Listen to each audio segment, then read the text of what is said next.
Loud. Very good. All right, Liz, if you could just watch for committee members in the background, see if anybody else Yep. pops in. Oh, there's Annette. I see Annette. I'm here.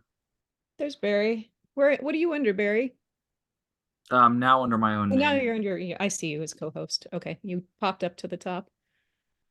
All right, I think we can get started. Barry, hey, do you know when there is a snow day like this, are we allowed to waive during, per the meeting law, are we allowed to waive the in-person quorum?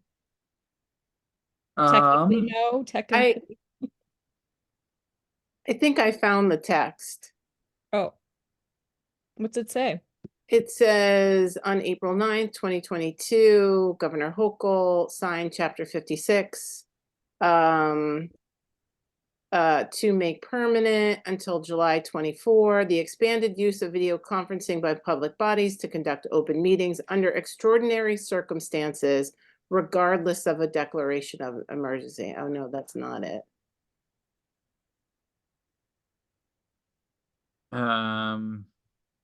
I think it shall not apply during a state disaster emergency declared by the governor. I don't think we got that far. Right. If the public body determines that the circumstances necessitating the emergency declaration would affect or impair the ability of the public body to hold an in-person meeting. Okay. Well, that said, we have 5 committee members on, and I believe that's a quorum, so. Winter weather emergency plan from the New York City Department of Sanitation. I don't think they officially declared an emergency, though. I don't think so either. Oh, they keep using that word, but I don't think they officially did it. Yeah. Yeah, I'm pretty sure that this is the text.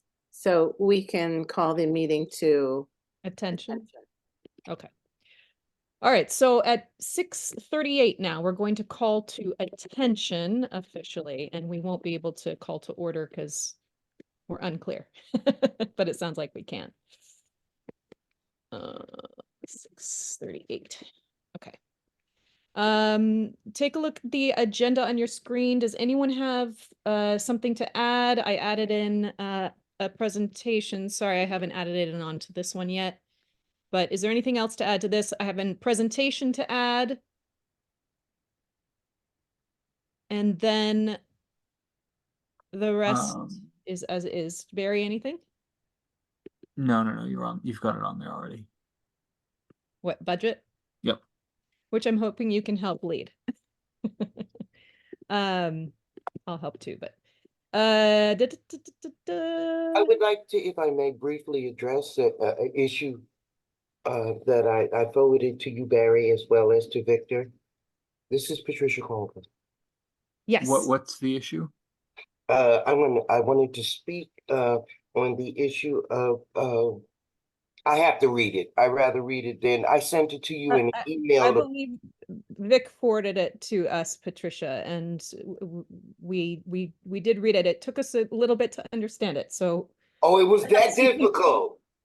It was a little like I can explain. If you give me 5 minutes, I think I can do a lot more. We're gonna put it, Patricia, under I guess new business. How about that? And I appreciate that. Yeah. All I need is 5 minutes to discuss, but the technical part of it took me a while to write it too. I appreciate it. Okay, yeah, it took us about 5 reads to try and grasp what you were saying, but we'll put it under new business. Thank you so much. Thank you. Okay. Just gonna put your name. All right. All right. Then with that said, Ken adopted officially, so I've made some friendly amendments to what we have here. Minutes. Oh gosh, did I send minutes out? I think I forgot. Clayton, I love you. Thank you for doing all these amazing minutes. If I forgot to send it out, my fault. My bad. It's been a busy week. We'll catch up. I promise. But thank you as ever. And Clayton, may we ask for your help this evening? Yep, I'm on it. I love you. All right.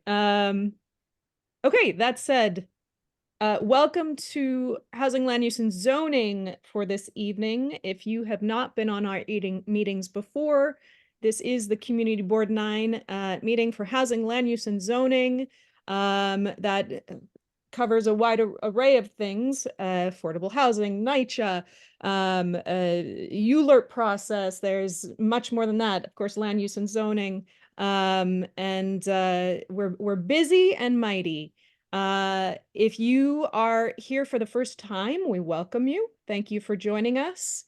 Always glad to have our voices from the community coming to voice your thoughts so that we can bring them into our resos, our letters of support, the things that the community board puts together for various projects, things that we need to weigh in on. The community board doesn't weigh in on everything city related. Of course, we are advisory in nature, which means we are an advisory board of 50 volunteers. We put letters of support and things together to send to our elected officials to sway them on certain issues, to bring our community voice in. So this is where our local community voice comes into play.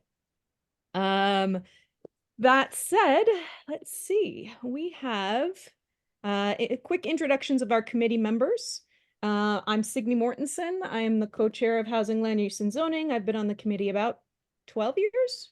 Or not on the committee, on the community board 12 years, on the committee about 8 or 9, can't remember. Liz, why don't you go next? Thanks, Signe. Good evening, everyone. Liz Waitakis. I live in an HDFC on Convent Avenue. I've been on the community board officially since 2020, but participated in lots of meetings since about 2010. And my background is historic preservation. And pass the baton when you're done. Oh, I'm going to go to Barry because he looks super excited. Thanks, Liz. I'm Barry Weinberg. I have been on the board for about 12 years. Member of this committee or its predecessor for a good long while. I currently serve as the first vice chair of the board. And I work as a data engineer in my day job for mostly federal government agencies. And I will throw it to, do we have? I'll throw it to Annette. Yeah, there you go. Good evening, everyone. Welcome. Annette Robinson here, a lifelong resident of the community, a member of the community board since 2010, and it's good to see everyone here. You can throw it to Alana. Hi, Lana Mercado. I've been on the board since 2017, and I'm a member of this committee and also the Arts and Culture Committee, and I live in an affordable HPD co-op. Great. I don't think I see, let's see, Juan, Patricia, or Idley on. So if you are here, please speak up. I think I see, I don't think I see any official public members, though I note that Tiffany is here. Hello, Tiffany. And then some other community board members I just wanted to give a shout out to. We have Heather Jason, who's part of our landmarks and parks committee. Thank you, Heather, for being here. And Patricia Caldwell, also thank you for being here. Who else do we have on the board? David, previous board member, thank you for being here. Clayton, thank you for being here, who I already introduced a bit.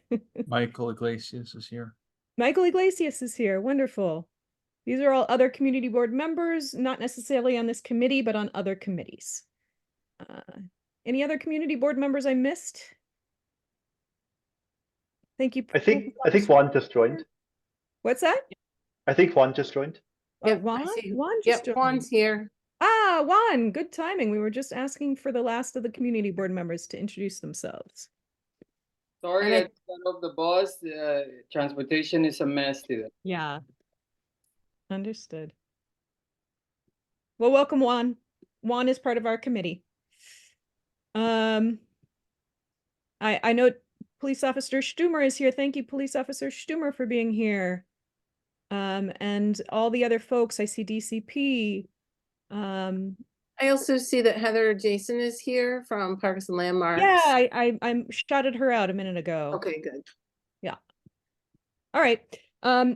And many other names that are here on a regular basis, and we thank you for that, for being here consistently, and listening to what the community is weighing in on. All right. With that, we do have an added presentation here that we learned about tonight. So I'll pass it over to you guys. Please, since we have not gotten the emails, I apologize that didn't get to us.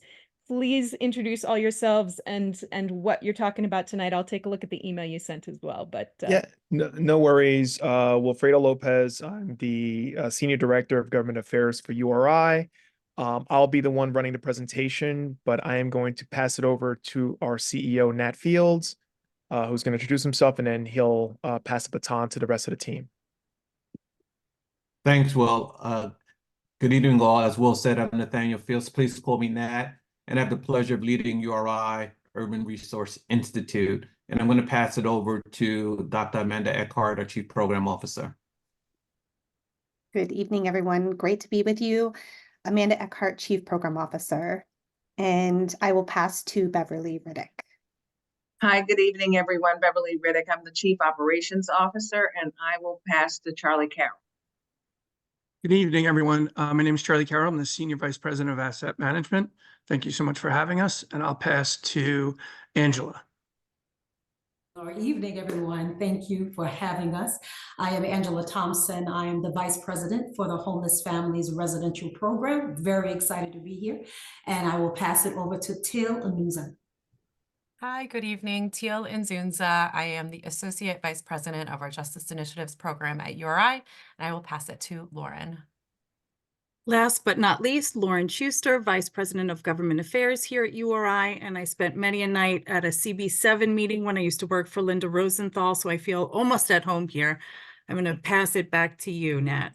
Yes, and we would be remiss if we didn't allow Christine Chisholm, who is our consultant, to introduce herself briefly. Hi, I'm Christine Chisholm from Ametrine Group. We're development consultants for URI. Great. Again, we want to thank the Manhattan Community Board 9 Housing and Land Use Committee to allowing us to present tonight.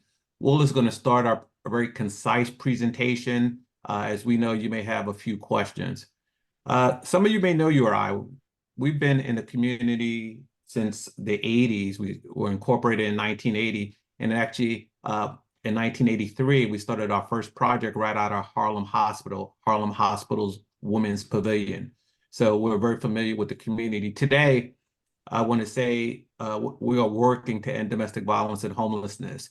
And as our team members present, you're going to hear that we have a comprehensive body of work where we partner deeply with communities, as we think this is all of our community's responsibility. And so know that we go into this presentation, and the history of our work has been really very much in partnership.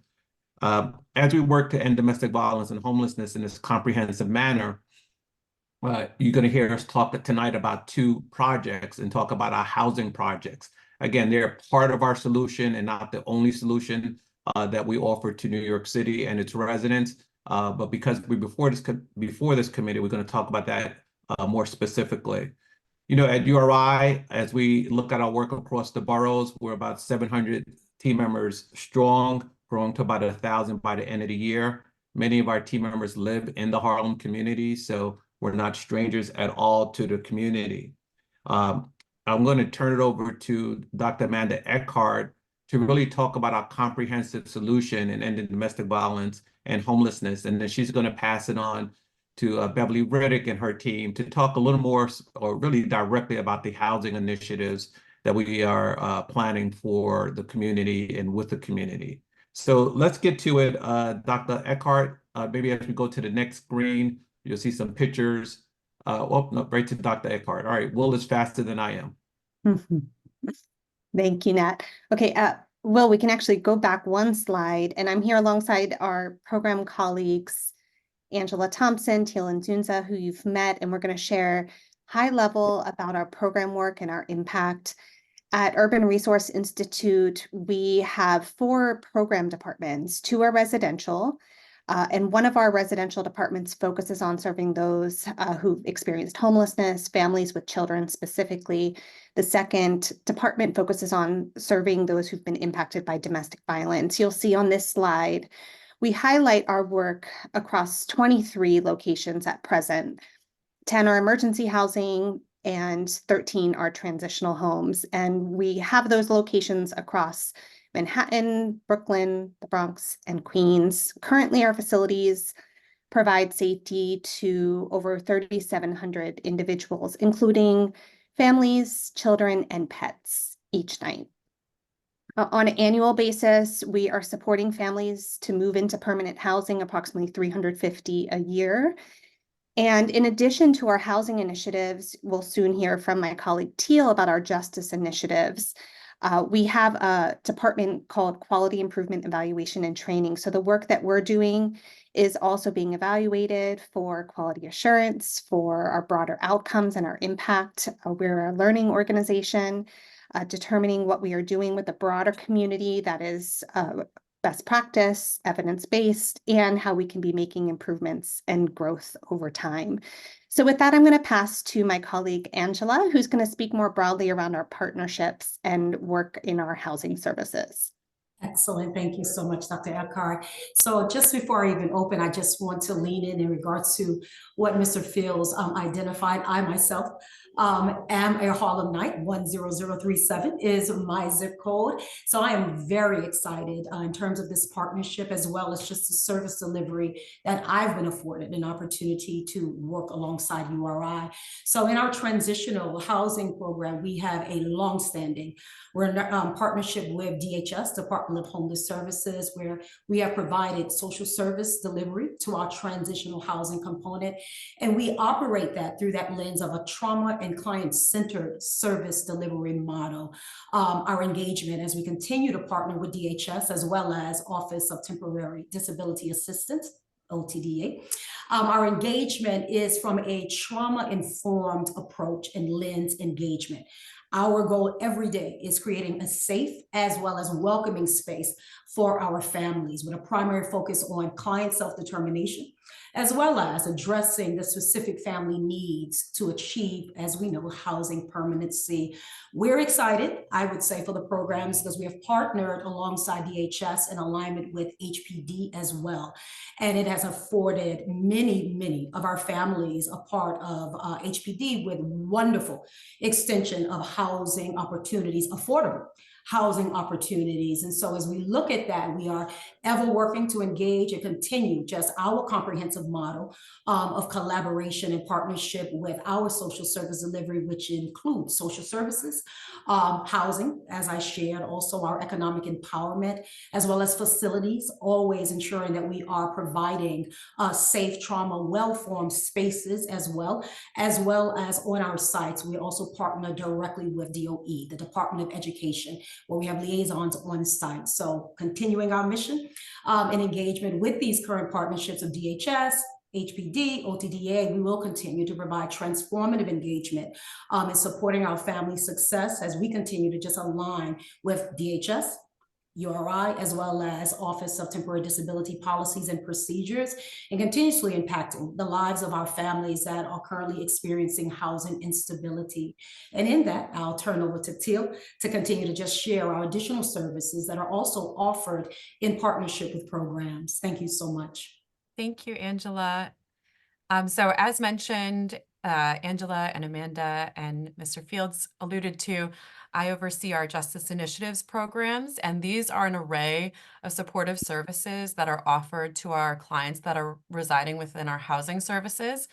And so we offer a bunch of different services that are meant to be a continuum of care and wraparound services to each of those clients. So we offer an economic empowerment program, which focuses on financial well-being, career development, and many other things. We have a crime victim services program, legal. We have our PALS program, which is allowing for survivors and homeless families to bring their pets into shelter with them so they do not need to separate from their pets. Our relationship abuse prevention programs on the prevention side and preventing domestic violence. We also have our relationship abuse prevention program as well. And then we have internal facing program, which is our clinical institute, and our rapid rehousing, which is permanent housing support for clients in our housing programs. I'll pass it over to my colleagues now. Great. I think we're going to go to the next slide and talk about our housing initiatives. And as we do that, as you heard from Teal, just with our healthy relationship initiatives, know that we provide engaged young people in middle school and high schools throughout the city. Thousands of individuals, we do early prevention, and they then become peer leaders to really stand up to violence, or if they're experiencing violence, really have opportunities to know what to do with it. And so we're in many schools in the Harlem community providing those services. So well engaged in Harlem. I think I'm turning this over to Beverly Riddick, our Chief Operations Officer, to talk about concretely now the work we do in the housing space. Sure. So thank you, and it's a pleasure to be here again. As URI operations, which is where I hail from, we are in complete service to the programs that you just heard Teal and Angela and Dr. Eckhart speak to. And I think the really wonderful piece here is that our, I'll call it product, is really a series of self-contained apartments that families and families with children and their pets live in, and through our services, they are able to heal in a very client-centered way. So I'm going to pass this over to Charlie Carroll. He's our, again, Senior Vice President of Asset Management, and Charlie is the key technical person that helps to kind of build out the client-centered units that you just heard mostly about. So Charlie. Thank you, Beverly. So good evening again, everyone. So go briefly through the two projects that we are, sorry, just want to make sure the note, that we're proposing. And first is our 130th Street transitional housing, which will be 84 apartments for transitional housing for families with children. 68 of the apartments will be studios, 14 will be one bedrooms, and then we'll have two bedrooms. We'll have also a total of 8 ADA units, and we'll be able to have over 3,500 square feet of social service space that will be built to provide wraparound services for the families and the children that will be in our temporary transitional housing during that time. We'll also have a space for community space, which we'll be able to open up to the community to use as well. And then we'll also have a laundry room and bike storage. So that is really where we started. And originally we had looked at a different, a couple of years ago, had looked at a different piece of property. And one of the things that had come from that was that we understood the need, and the community understood the need for transitional housing, but also the real need for affordable housing. So we were so excited that we were able to bring this new property online because we're able to meet both of those goals. So if you can go to the next one. This is the, thanks, Will. This is the rendering of the first elevation for the 130th Streets and transitional housing. You'll see the setback on the upper two floors. We're still working on facade design with our architects. Off-Gang is the architect of record for both properties. They've done a lot of affordable housing throughout the city and worked with other providers throughout the city. So we're excited to be working with them. And then secondly is our 129th Street permanent affordable housing. And we'll be doing affordable and supportive. So we'll have, again, 84 total apartments, and we'll have 51 studio apartments for supportive housing. And this will directly serve survivors of domestic violence and their pets as part of our mission. And then we'll also have the other units, sorry, just so I know, but I missed it. The other units will be permanent affordable that will be opened up through the lottery system so that we'll be able to work through there as well. I'm going to add Christine, if I missed anything, Christine, that you would want to add before we take questions. I don't think I want to particularly add anything, but if if there are questions, I'm happy to help answer the questions. Great, thank you. Great. So we're going to, well, I think we're going to return it back to the community board and answer questions. I'll probably field the questions and direct them to team members who are best positioned to answer.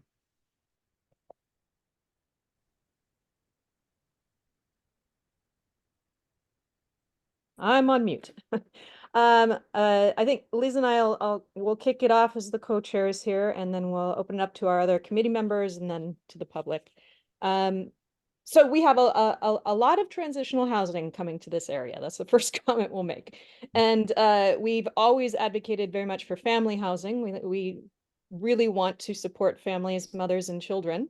The big question we always have when we have family housing is the high number of studio apartments. And are those intended for mothers with babies, young children? It looks like a large majority of studios versus 1 and 2 bedroom. It's hard to envision a family of, 2 or 3 kids and a mother in a studio. So what is your anticipated use? Sure. Charlie from our team will take that. Sure. Absolutely. So the studios are large studios, and it provides us flexibility. So the living space is roughly 12 feet by 17, which is a large space. And what we will do is have bunk beds. So what we would consider a 1 and 2, which is 1 adult and maybe 2 children, or even up to a 1 and 3, because it is short-term transitional housing of 6 months. We're able to do that. The studio provides us greater flexibility to be able to go from a 1 and 1, mother and child or dad and child, up to as big as a 1 and 3. Based on that. And with that living space and in our modeling, using bunk beds is where we're able to do that. It's still, that living space does not account with the kitchen, and the bathroom is totally separate from that. So it's a large open space, and we find more flexibility based on the needs that DHS has. And that's why we work that way. And then, we always want to see those that are coming out of homelessness or domestic abuse situations find a permanent home as well. Is one of the ideas to hopefully transition them into permanent housing and maybe become CB9 members? Absolutely. And that's where the 129th Street project would be for the permanent and affordable. That second building would be for that. And a lot of the data, and I can pass over to programs, is the need for singles or singles with small children. That's our biggest challenge, to find housing. So that's why we're the 51 units of supportive. We're focused on survivors who are single or with small children to be in those studios, because that is the toughest place for shelter, is a single person. But more importantly, it's the toughest to find affordable permanent housing for that group as well. I don't know, Amanda, if you would like to add. I will, yes, and welcome then my colleagues on the program end to respond. Firstly, want to say that housing insecurity is significant for many that we're serving at Urban Resource Institute. The goal of transitional housing with partnership alongside Department of Homeless Services is always permanent housing. That is the goal. And our team, led by Angela, with our department focused on homeless services for families with children, has housing specialists and support staff who are partnering alongside families to ensure, through a variety of programs, successful placement to permanent housing. And then on the Justice Initiative side, what Teal had presented, we have our rapid rehousing program. And that rapid rehousing program is specific to those impacted by domestic violence. And it's especially helpful for those who may not benefit from public assistance and have employment. So are working, for instance, with our staff in our economic empowerment program and could benefit from short-term rental assistance coupled with case management to help move successfully into independent living. So we have a number of key areas across Urban Resource Institute and several departments that are supporting parents or a parent with children to move into permanent housing. And my final question is, can you help us understand, does DHS place, do you have any say on placement? We'd love to see folks that have had some sort of living situation or previous situation in CB9 be serviced. Is there any say in that? Is there any Yeah, so I can possibility? lean in. I was definitely about to share just in regards to that before Dr. Eckhart shared, but just in continuation, DHS over about a couple of 3 to 4 years have really developed a partnership in terms of identifying families that have been dislocated or displaced out of communities where CB9 would be the community that we are working with and partnering with DHS. And what they do is they reintegrate those families back into CB9 in that community where they have, previously worked, their familiar spaces in regards to either themselves growing up or themselves, having children that integrated into school. So definitely leaning into what you are expressing is something that we are already working in partnership with DHS. And I think too has been phenomenal in regards to just some of our other sites and programs that we have partnered with, and really seeing those families come back, being good neighbors, already knowing the familiarity of the space, as well as, being integrated. Some churches in that area has been very, very beneficial. We have seen just such an incline of people acclimating or families acclimating back in, restabilizing into the community, and really beginning to be even great of success currently when we reintegrate them back in. So yes, definitely that is a great project that DHS is working in partnership along with not only us, but other entities that are providing transitional housing service delivery. Great, thank I would you. just add to those experiencing housing insecurity in the first site, of course, will be referred by DHS, but as Angela talked about, the real focus on identifying members from the community. The second site, the permanent affordable, Charlie, maybe you can talk a little bit about how that would work in terms of the affordable housing, the permanent affordable housing. Sure. Thanks, Nat. So we'll be working where we will be going for an ESHI grant for the supportive services, which is a state grant, to provide the supportive services to survivors of domestic violence and their pets and small children. That referrals will come through HRA and other areas to be able to refer over for folks that are survivors. The other units will go through the HPD lottery for the affordable housing on that side. So the remaining units will be there, and we'll go through that process and be open to the community. Other questions? Liz, and then open it up to the rest of the committee. Liz, you have anything? Yeah. Thanks, Signe. Yep. And yeah, just to mirror Signe's comment, we do have a lot of transitional and supportive housing in CB9 already. And we are supportive of having additional housing and supportive housing in our district. I don't know if you know that there is a big project on the corner of Amsterdam and 145th Street that has been quite contentious. So you may hear that feedback from the community because it's a project that was a bit of a surprise to us when it shouldn't have been. And so all of us in the community board are, we're still working through that particular project. So just for you to be aware. I think my only other question outside of what Signe has asked is, do you have facilities in Community Board 9 or bordering on the edge of it? We do. We have our domestic violence transitional facility in CB9, think we've been there for about 15 years, if I remember the date, or longer, but that's a confidential location.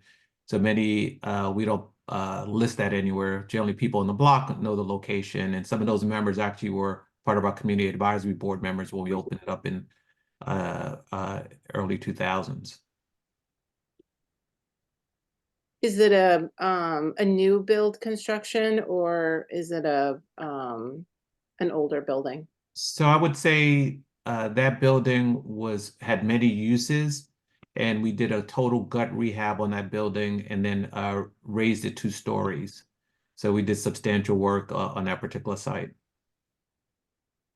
And you're good with HPD, any kind of violations on that? There are always violations. As of yesterday, I don't think we had any open violations on that particular site. We're good with the block. We tend to be really great neighbors in terms of our staff and our clients. So from a community perspective, I think we're in good shape. I don't think we have any outstanding HPD violations there. As of yesterday, Charlie's shaking his head, so I'll say no violations there. And again, anytime we get violations, we try to remedy them as quickly as possible. Great. So yeah, Signia and I are the co-chairs, so we will open it up to questions from committee members. I see that Juan has his hand up. I would just say, if anyone else would like to ask a question, please raise your hand and we will call on you in the order in which they are raised. Juan.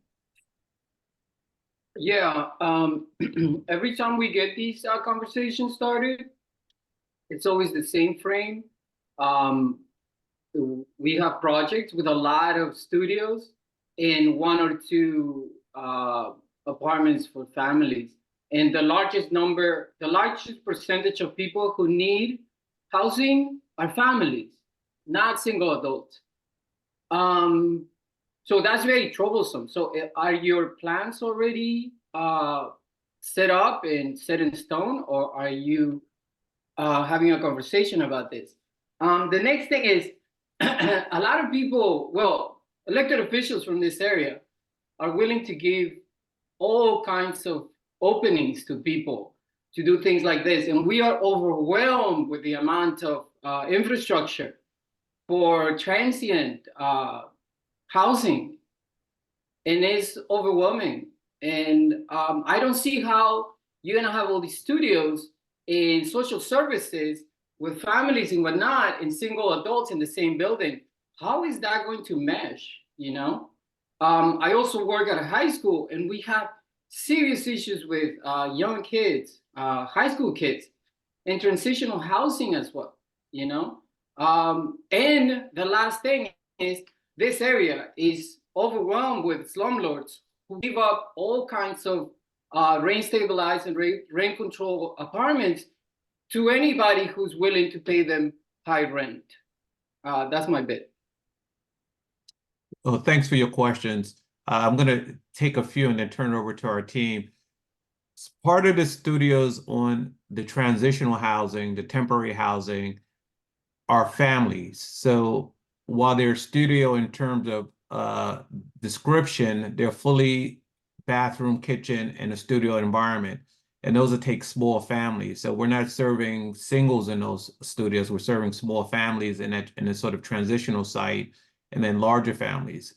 On the permanent housing side, as you've heard there, permanent affordable housing, those individuals are families also. And it's a little different on the domestic violence side. As you all know, we're the largest domestic violence provider, not only in New York City, in the country.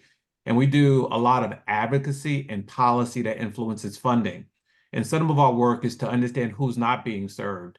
So on our DV side, it's actually very different. Many individuals who are seeking safety, and again, the hotline, New York City's hotline, answers about 90,000 calls each year. And an NYPD answers about just under 250,000 calls for help each year in terms of domestic incident reports. Only about 2,000 to 3,000 of those people will seek shelter, because there are a lot of other remedies that we engage individuals in. That hotline, just staying very focused on that, many of the people who won't find housing on the hotline side are small families and singles.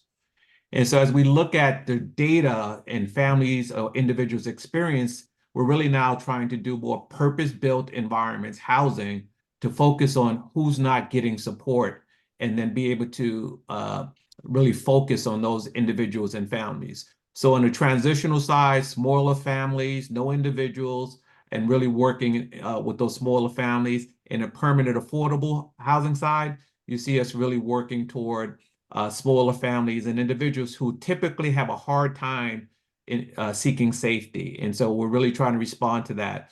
And the way you also heard Charlie talk about pets, we partnered many years ago because we heard from many survivors and now on the homeless side that many housing sites didn't allow pets.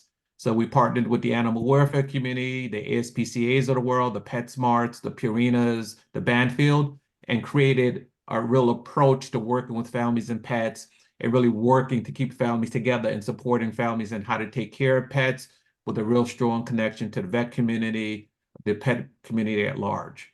I think I answered all those questions. Did I miss any of your questions? I just want to make sure we answered them. Nat, I just wanted to, if I may Yep. jump in, it's just to say that on the permanent side, we are still designing, and we are aware that, you know, we would prefer to have more units for families of the lottery units. I'm not sure, we don't have a full design yet, so the numbers have not come out yet, but that is something that we are cognizant of. Thank you. Barry, you're up. Yep. Hi, folks. I have a couple questions, so just bear with me. One question is for the 129th Street. First of all, are these buildings adjacent to each other, like back to back? Yes. Okay, so it's applicable to both then. Do you currently, or does the city through DHS currently hold title to the property? No. So this is, but I assume there's some sort of contract or agreement with the property owner, like an option to develop? The URI will be purchasing the property, but yes, they have a purchase agreement to purchase that property. And But it's not city-owned property. So when this area was rezoned back in 2008, DEP had substantial concerns that because this is a former manufacturing district, that there was soil contamination on that lot. Has that been examined and like sampled? Yeah, so that has been examined. The contamination is primarily on the 129th Street side, but it's on that lot. And there is a plan with OER for the remedy, which is basically to dig out that soil. The last it was tested, there was no contamination in the groundwater, though we're going to test that again before we start construction. So there is an OER plan for, or requirements, I guess, for that site. Is OER under the city DEP or is Yes. it okay? OER is city. And so I guess one question is, was the contamination mostly lead or? It's not lead, but I'm not sure. Okay. I'm not sure with it. I think it's oil. I think it's contaminated from oil spill. I think that there was some kind of old something to do with, like, I don't know, I want to say trains or something that was on that. I remember the building that was on that site, I think. The second question is, so that remediation will take place with vapor barriers and with precautions to avoid spreading that contamination while the soil's being excavated and correct moved. Okay, and this cost is then baked into hopefully both the construction and also the purchase price. Right. Okay. Right. The second question is less to do with that, and is a lot more to do with the income levels for the 33 permanent affordable units in the 129th Street site? Are there income bands identified for those units? And what's the size breakdown of those units? So that's the building that I was saying that hasn't been fully designed yet. So I don't have all the unit sizes. But the goal is for the units, I mean, this is going to be a low-income housing tax credit project, so the units will be primarily almost all below 60% AMI. There's been some push, and so we don't have that fully identified either, but it is something that we've looked at on other sites where the community has asked to go above that, because that sort of 60% band seems to get covered by a lot of these projects. And if you are just slightly above or slightly below, no, we have no interest in going above this. I mean, no the interest in median going above, income, then that would not be, that is the goal, is for it to be below, but that is something that some groups have asked to. okay, yeah, no, our real median income in the community is probably 40 to 50% of the stated AMI that the feds have, so there's no need to go higher than 60% Okay, AMI. so that's good. That's where you're planning. At least that's my opinion. We can vote on it as a board later, and we'll see what the reso says. But the second question is, both of these are currently being built as of right to the R7A that's mapped there. It sounds like 9 stories. Would there be the possibility of increasing the mix of non-studio units in either or both of these projects if you had R8A or R9A?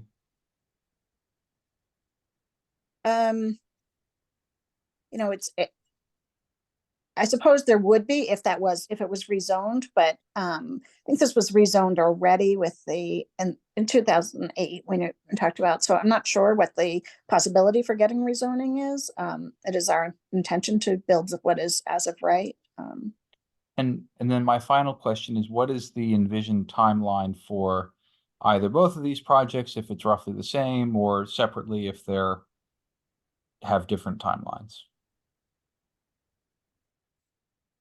That's so the goal would be to start on the 130th Street side. I think that side needs to be built on first because of the hill, the way, some structural thing that's above above my head, but I understand that so that building is going to be done first, and that construction is expected to start in the fall of 2024 and be about 18 months, and then the other building will follow.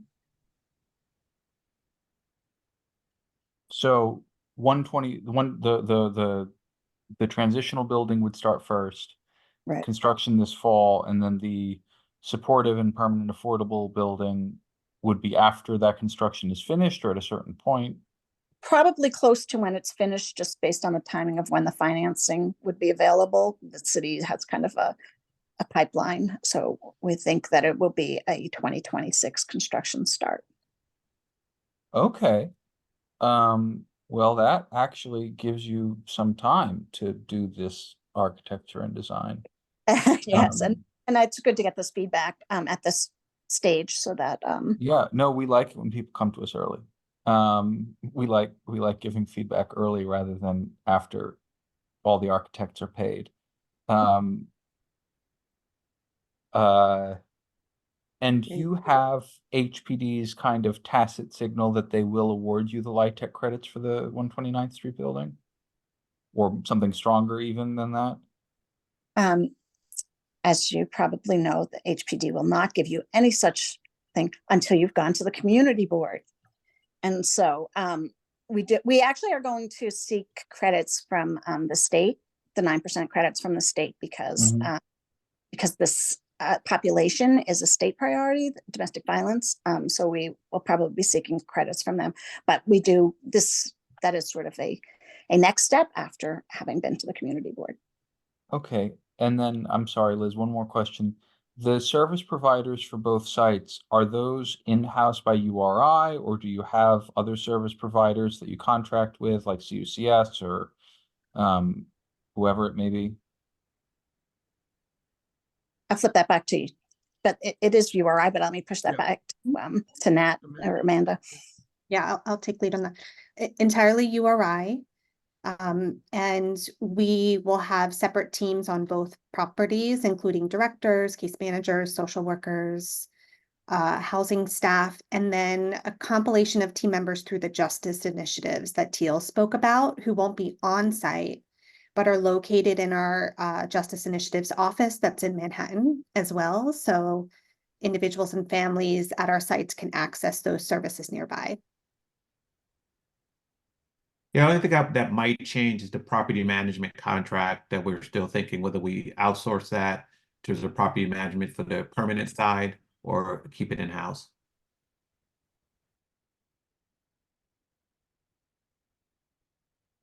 Great. Is there any other questions from anyone else on the community board who is not on this committee? Please raise your hand. And if not, if anyone who is not on the community board has a question and would like to ask it, also please raise your hand and we'll call on you.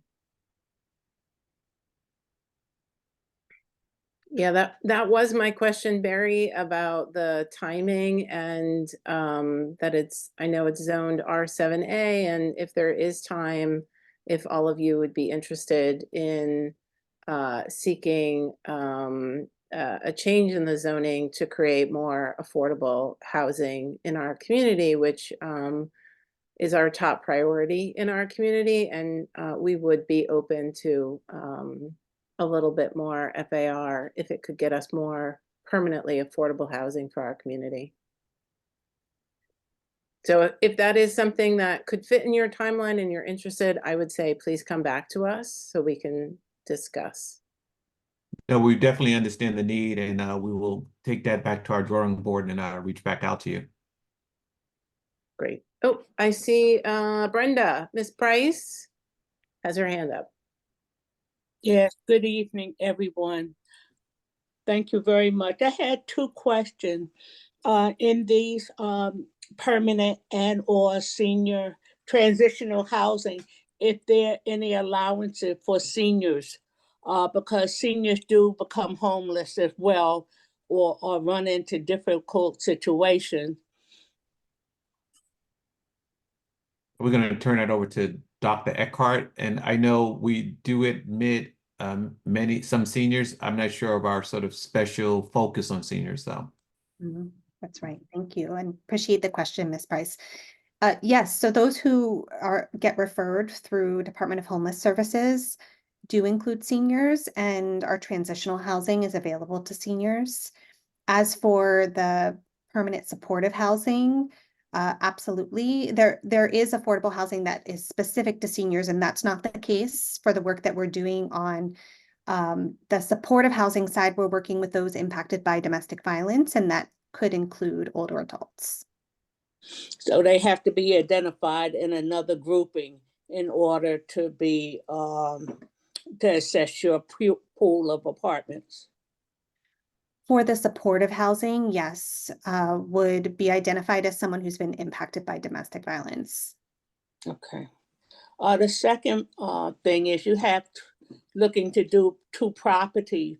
Will there be any green space?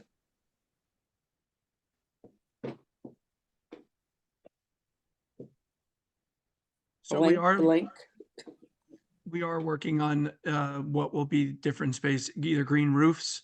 We are looking green roofs or even park area. You're talking about a lot of people. You're talking about children, and there need to be some green space. There's another building being built a block away, I believe, and there's going to be more people in the area.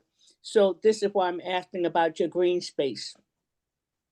So we can look at the designs and see what we're able to do. The 2 buildings will share a backyard, so we can look at what we're able to do there as well. Okay, thank you. And I think we're going to close it out with Andres has his hand up. Hi, everyone. Thank you. Can you hear me? Okay.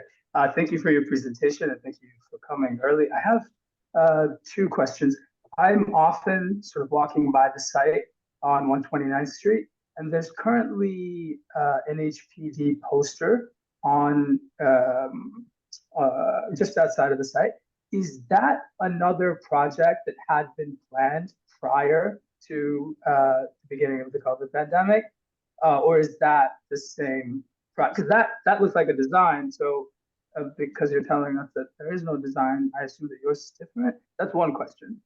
And the second question, I'll keep it to two, is could there be some space, some green space inside? Because one of the things about that entire strip from Convent Avenue and 130th Street south to 125th is that it's sometimes a little desolate and a lot of people walk their dogs there and aren't so good about cleaning up. And with your emphasis on pets, it would be great for you to emphasize that people should take care of their neighborhood and their building by allowing their pets to use facilities on site.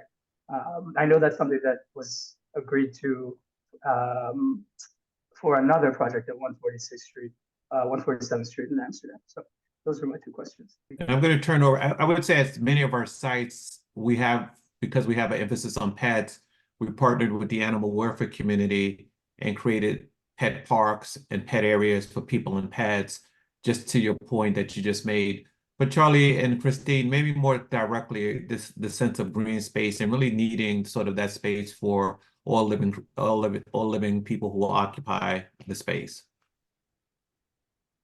Thanks, Ed. Yeah, we are looking at how we would, with both buildings. I'm going to answer the first question. So what you saw there was the current owner had filed plans with what they were going to do. So we're modifying that to have two separate buildings and two distinct programs. But we will look at how, to the green space, how can we work to ensure that we can have space for the families and the pets to be able to do that. We know that the elevations on 130th, based on that hill and the way it slopes, we are looking at having some lower level space that could be community or things, but we can look at what we're able to do. And again, since we're earlier with the architect, you know, our first call tomorrow morning will be, hey, what could we do if we can do a zoning change? And then B will be green space from this conversation. Those are the two things that we'll start to engage them tomorrow on as we provide them feedback from this evening. Thank you. Great. Signe, you still there? Yep, I'm here. I said great the same time you did with my mute on, and I thought it was me, but it was you. One last, not a question, just a suggestion. If you haven't already, you might want to reach out to Janus Properties. They own a large swath of the area just south of you, and probably good community outreach, neighborliness to talk to them. And then I know Logan Gardens, the senior housing, is across the street on the north side where the old Knickerbocker Hospital was. So those are two thoughts. And just to add on to that, I did see from looking at Google Street Views that this also abuts the bus the bus terminal, whatever it is that the borough president has suggested could be a place for affordable housing. I know Clayton mentioned it in an email, Signe, to the two of us. Yeah. And I believe that's right on the corner of Amsterdam and maybe it's 128, 129, or 129. Yeah, I saw that on the plan, on the borough president's plan. So we'll circle back on that as well. Great. I want to thank you again on behalf of URI. Such an impressive group of community members on community board, housing, and land use committee. As you will see, we will listen to some of the recommendations, and we'll probably be our point person for the community board to come back with how we've incorporated some of the ideas. Again, thank you so much for your time and attention tonight, and good luck with the rest of your meeting.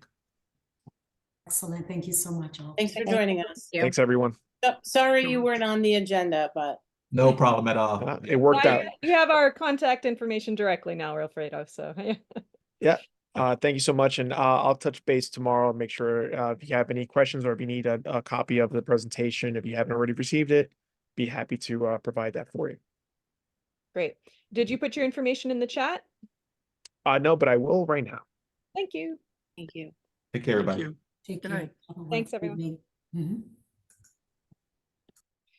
All right, I put the agenda back on so we can get back onto it. All right, so new business. We've got quite a robust amount. We'll try to get through this. Some of it's just announcements, some of it is a little more detailed, but so as you all know, we went through the text amendment for the economic opportunity this last few months, from the end of the year until this last meeting that we had, our public hearing and meeting. That's all been filed with the city, all of our comments, all of our suggestions, all of our amendments that we have suggested for that. That said, this is a 3-chaired stool that has already gone through the first 2. The third part of the City of Yes text amendments is now going to be next. And so I wanted to get ahead of the game because we don't want it to sneak up on us. And I see we do have Audrey and Jose on the call tonight. Don't know when you guys plan to do official presentations, but we've already been taking some info sessions in. Clayton made some very detailed thank you, Clayton notes. And we've got already an idea of some of the broad spectrum of ideas behind these proposals. It looks not to be 18, but more like 6 or 7, hopefully. A little bit better to chew. But Audrey, I welcome you all if you want to say a few words about what's coming up next, so we have a head start. Well, thanks so much, Signe. And yeah, so if your community board would like to, in advance of the referral this spring, if you would like to meet with Jose and I and other folks from DCP to discuss some of the concerns that you have about the proposal, concerns in your neighborhood, we would absolutely welcome that. We spoke with Community Board 12, their housing committee and their land use committee a couple of weeks ago. And we got to learn more about some of the issues that they're concerned about, and we would welcome the opportunity to do the same with your committee if you have the availability. Yeah, so just let me know. And you're right that it is, we're not sure of the final length of the actual zoning text proposal, but this proposal has fewer points or fewer proposals. And because it's a citywide, but because Community Board 9 doesn't have any low density districts, we'll certainly discuss them and would love your feedback. But as far as the local effects, we can drill down into the high density proposals. So you mentioned that you went to some of the info sessions. I'd be happy to explain more, if anyone has questions at this time. So if anybody is interested, you can go online. You can see the address here is at nyc.gov. And you can search that as City of Yes and housing opportunity. And there's these are the main points right here. I think one of the big talking points, Audrey and Jose, is going to be the UAP and how that fits into AMI. And all of us have concerns about AMI, especially in areas like ours, where our regular day folks can't afford it. The normal AMI, 100% AMI is ridiculous for our neighborhood. We're more like 40, 50%. And so if there is any way to help us out on that end, of course, I know that's a big talking point. That's going to be a big one, I think. And so I just wanted everyone on this call to be aware that that's been a big talking point. Some of these, like you said, probably will be more outer boroughs rather than affecting us in our neighborhood, but important to get a head start. So just wanted to let people know that you can read more about this. Committee members, I do have a shared file that we're taking notes on and kind of putting our questions and thoughts already together on each of these thoughts for the text amendments. So any initial questions for Audrey and Jose? Big Sydney? picture stuff for now. I did want to ask Jose and Audrey, where is zoning for economic opportunity at this point? This planning commission is accepting comments until the 15th, written comments. And I don't have the schedule in front of me, but let me see when it's likely to go up for a vote. We'll be get able to back to me on confirm that one. the actual vote on, the 21st is being held tentatively, I believe for March 6th. We had a really good hearings and a lot of feedback in the 2 previous public hearings, and depending on that, if it makes it to the calendar on the 21st, it will be at the next hearing, but we'll get further confirmation on that. I doubt, it's possible that the commission might still ask for further feedback, more public hearings, and the review period gets extended. But at the moment, we're working with that March 6th tentative deadline. Oh, also just wanted to add, we, Jose, me and everyone at DCP recognizes what a heavy lift this zoning for economic opportunity was. And we really appreciate you taking the time and attention and care in debating this and drafting the resolution. And so, we're available and want to be available to make this go around hopefully a little bit of an easier lift. So let's keep in contact before referral and community board review this spring. And I just wanted to piggyback on that. So, currently Audrey and I don't have the final text or for this. So, what we want to do, as Audrey says, get your feedback, get your concerns, your high picture, items on this to make sure that we are able to, as we prepare for the referral, there's going to be internal meetings at DCP. We're going to be working with the housing division, perhaps the zoning division as well, and share these high level concerns. But, just to manage expectations on this in terms of a particular, is the FAR going to increase from 8 to 9? We don't have those answers now.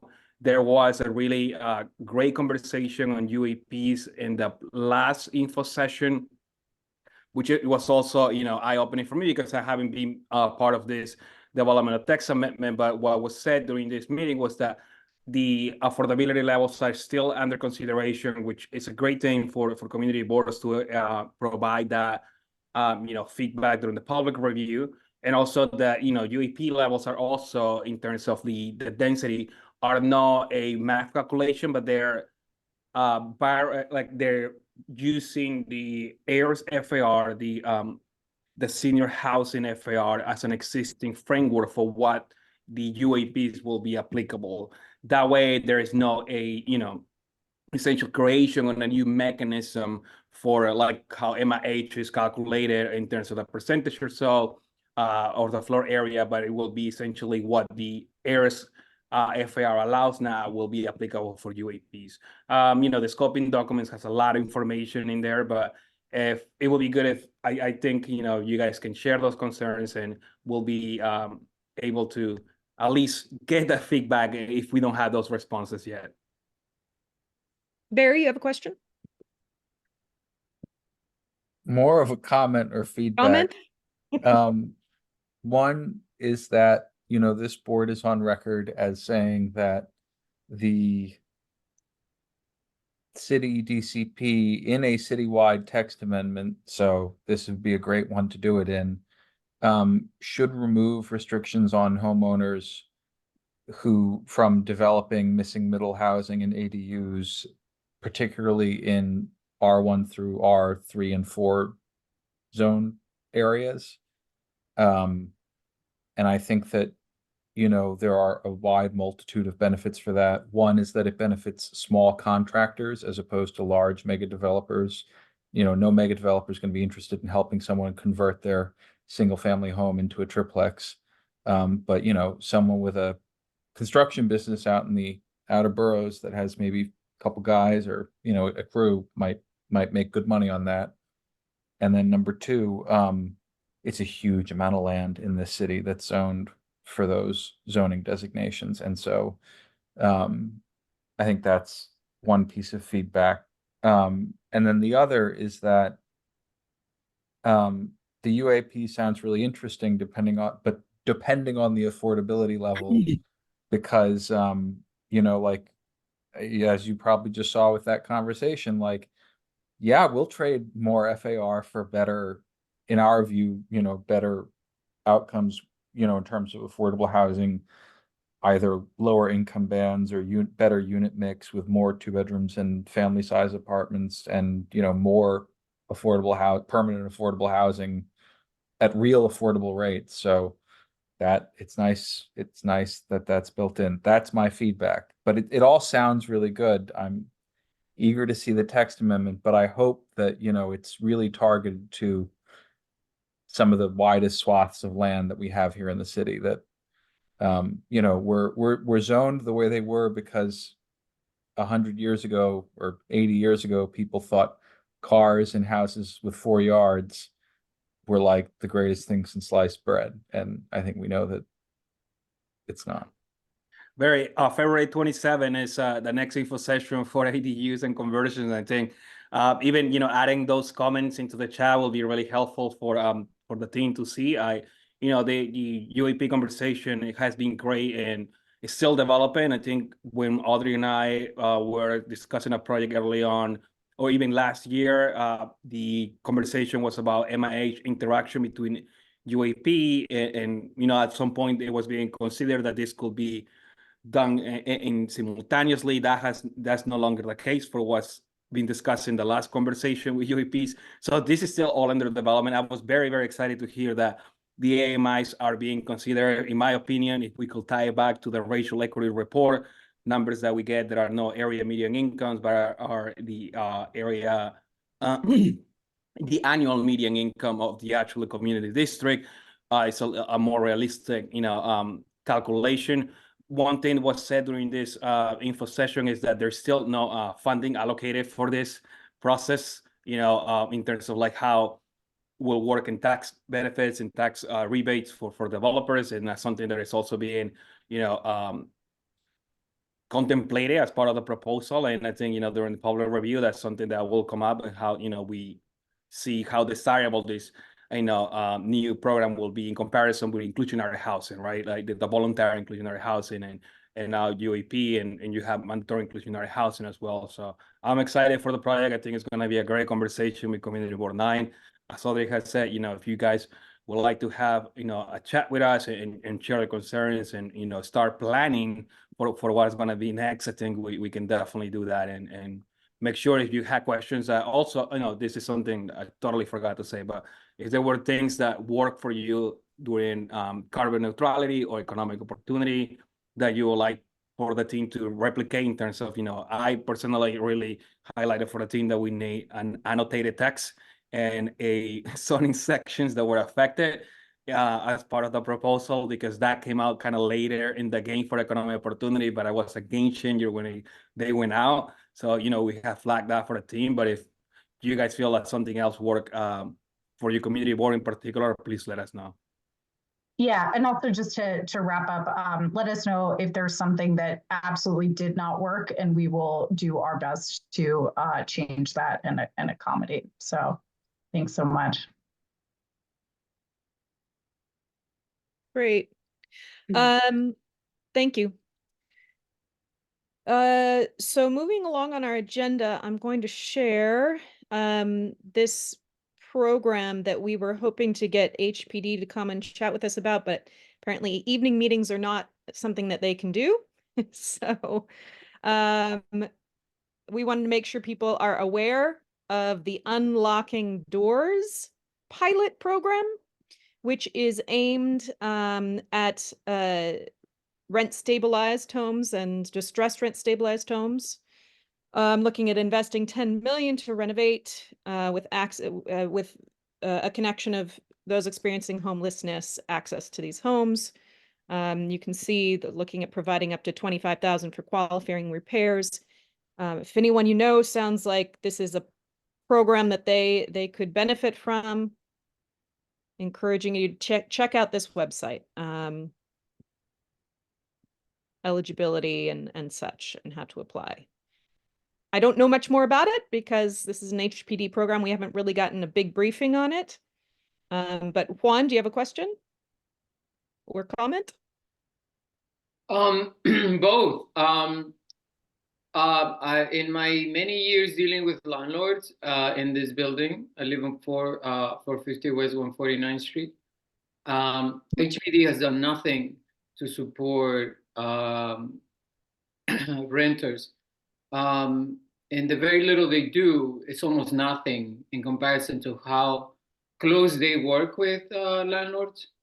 My second gripe is that my landlord refuses to fix the facade of my building, the cracks on my facade. Is there a program that I can involve my building as a tenant?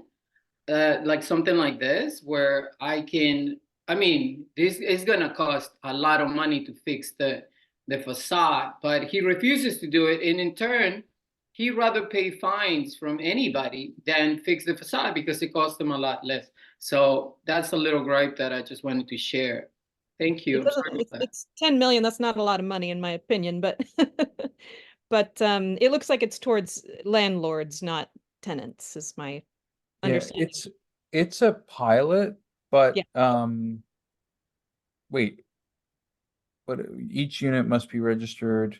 Legal rent must be below. Oh, no, this is actually not a dumb idea. Because this is sort of related to what the J51 replacement is supposed to do, except instead of making them get tax abatements for it, they're going to give them the money or some money, and in exchange they have to take what was the outcome? They match rehabilitated apartments with city FEPS vouchers. Yeah, I mean, it's like hopefully really good for the landlord because, they repair a unit that's not getting any rent and then they get voucher rent, which if the city pays them on time, which is never guaranteed, is a good deal. And this restores other rent regulated units back to the market that, anecdotally are sitting vacant and in the data are sitting vacant because the landlords are saying they can't afford to bring the apartments back up to code with the rent that they would get putting them on. So like J51 replacement was supposed to address this. This sounds like it's just a more direct way of that. And I hope it's successful. And yeah, this is I'm glad you did they send this to us, or how did we hear about this? I believe they sent it to Yutha and she forwarded by email. Okay, so And we asked them if they could come talk to us about it, but my previous reasoning. Yeah, Tiffany, they are, but they don't. In this case, I think they'd have to basically set aside the apartments for voucher holders. Is what it looks like. And then I mean, but like, Tiffany, think about it, right? Like, if there is the apartment and they have the money to do the repairs, if they could make more money by doing the repairs and then renting it out at the legal rent stabilized rent, they would make more money by doing that. They would make the repairs and rent it out. So the fact that they have the funds but would prefer to pocket the money would be supporting their position that it doesn't make sense for them to make the repairs, which I am not suggesting, but like this is if this works, this would be a piece of evidence to support that. And, I hope that the city council and HPD do a good job with implementing the J51 replacement that the state authorized. So. Okay. So next on our agenda is actually Audrey and Jose, if you're still on there. We've made aware, but I don't believe that we have any sort of public hearing or requests for our response in the matter. The green fast track for housing seeker type 2 rule. I don't pretend to know a lot about this yet, but I want to share my screen.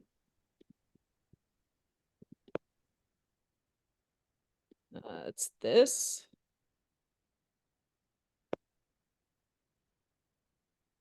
Here's the Zap portal for this.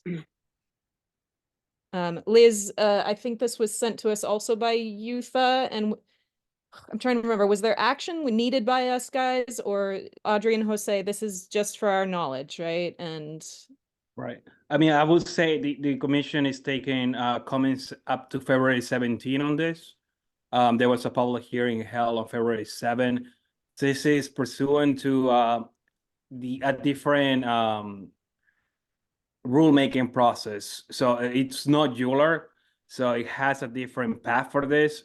And I am, not 100% familiar with how this is, but this is pursuant to a city charter.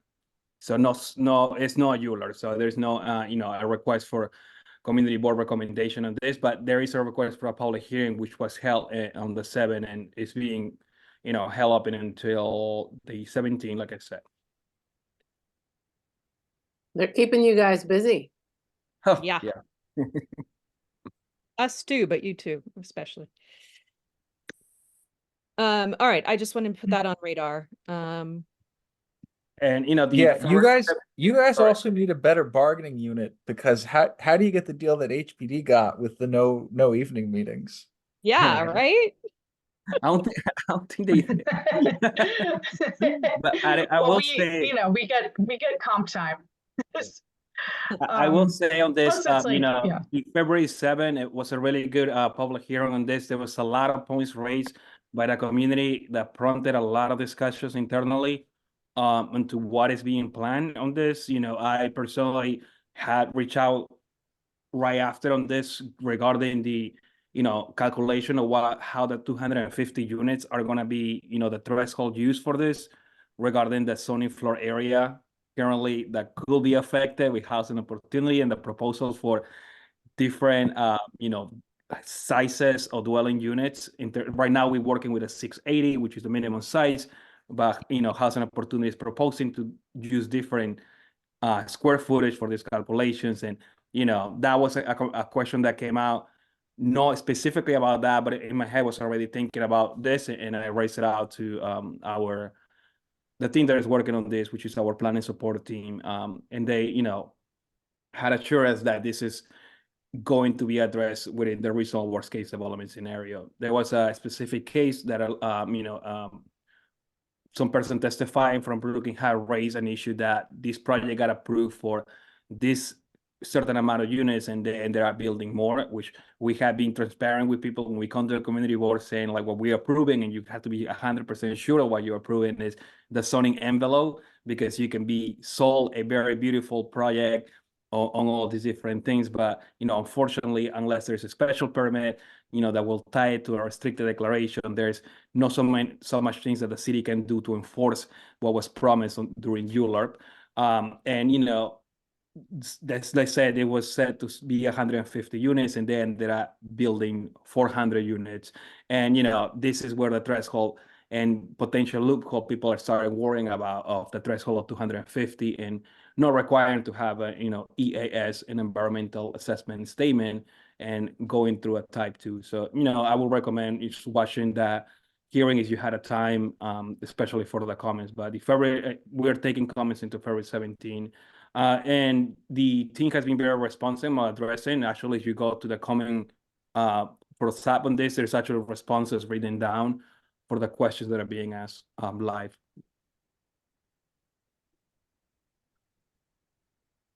Okay. Moving forward on the agenda, at our executive meeting last week, our committee for health they voted on and proposed a reso, and we had suggested to them that it sounds like it's just support for right to counsel, which we already talked about in November, I believe, and did a expansion to statewide. We did support a reso on supporting a statewide right to counsel. The health committee put together a resolution about this impact on tenants and residents, that the stress level that housing court puts on them, which is true, absolutely true. But I talked to Laquita over the weekend, and we talked during the meeting about this, that two different resos on this doesn't make sense necessarily. So we want to discuss this a little bit tonight and see if we can just use what health has put together, some data maybe that will strengthen or addendum our reso. I want to get the committee's thoughts on this because they've asked us to weigh in, and this could be, one of those opportunities to make it stronger with multi-committee support and input. So I'm going to put up on the screen what we passed in November, and then what the health committee passed as well. See if maybe I can double screen it here. Let's see. Let's see if I do this and do this. Let's see if it's too small for the screen.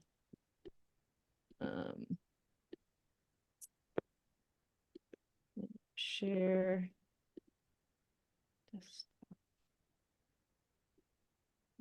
Share this.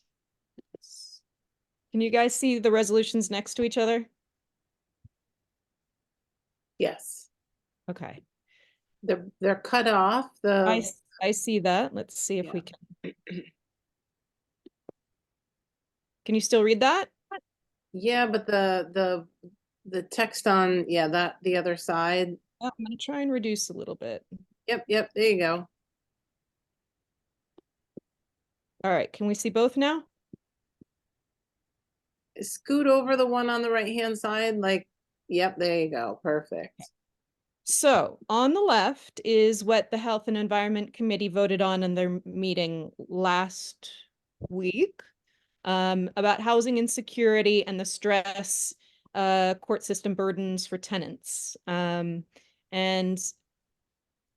there's a lot of whereas clauses about, the mental stress induced from the housing insecurity, and then lack of sufficient legal and emotional support services. And the resolved is basically supporting right to counsel, placement of human resources administration representatives in every courthouse, and such. So our comment during the executive meeting was this seems more as support for right to counsel and all of that. Whether a whole nother reso from health and environment makes sense is our question. And so we're weighing in on that. So I want to get the committee's thoughts on this. Liz, Barry, and committee. Thoughts? Could we just strengthen what we did? This is not our final resolution on the right. I think it's mostly final, but I asked Yutha to send the final one. The one on the, we voted on the one on the, or like Yes. some form of the one on the right? It was adopted? Correct. This was voted and passed in November, and then health just voted on this last week. So it feels like it's a bit of a crossover, right? I'm having deja vu to our monthly housing justice resos from the pandemic. Or anyone remember those? Anthony Carrion brought it up every month. And we passed it every month, damn it.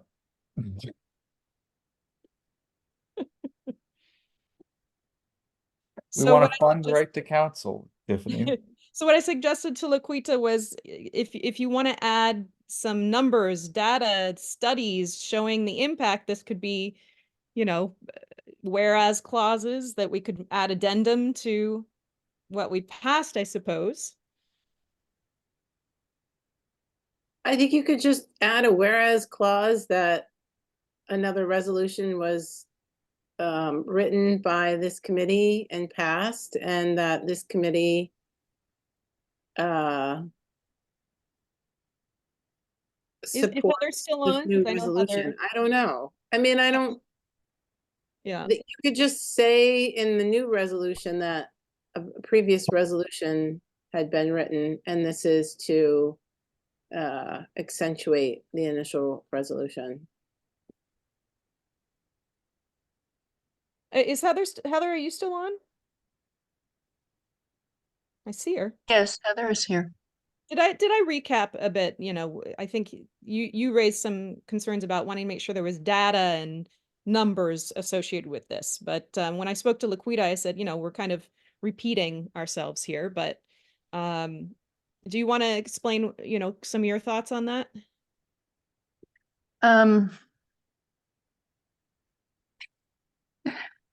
Yeah, well, my issue with the resolution that's coming out of the Health Committee is that one can't place you can't quantify the level of stress coming from someone. Everyone in the court system is stressed. The judges are stressed. The court workers are stressed.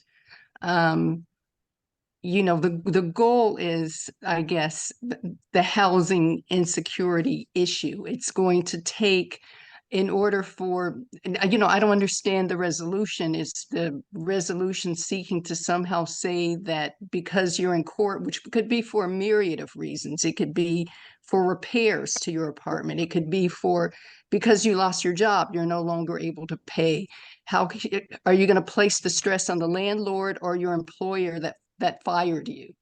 Are you going to bring in documentation to the court showing that you've been seeing a psychiatrist and taken medication and therefore you have this level of stress? And what's the remedy? Are you going to get to stay in your apartment longer, get a reduced rent because you have a stress level? I just don't understand. I don't want to overboard in the court system with something that we can't quantify and we can't place the proper or the reason or the you know, the cause of the stress on who or what institution or whatever it may be causing the issue.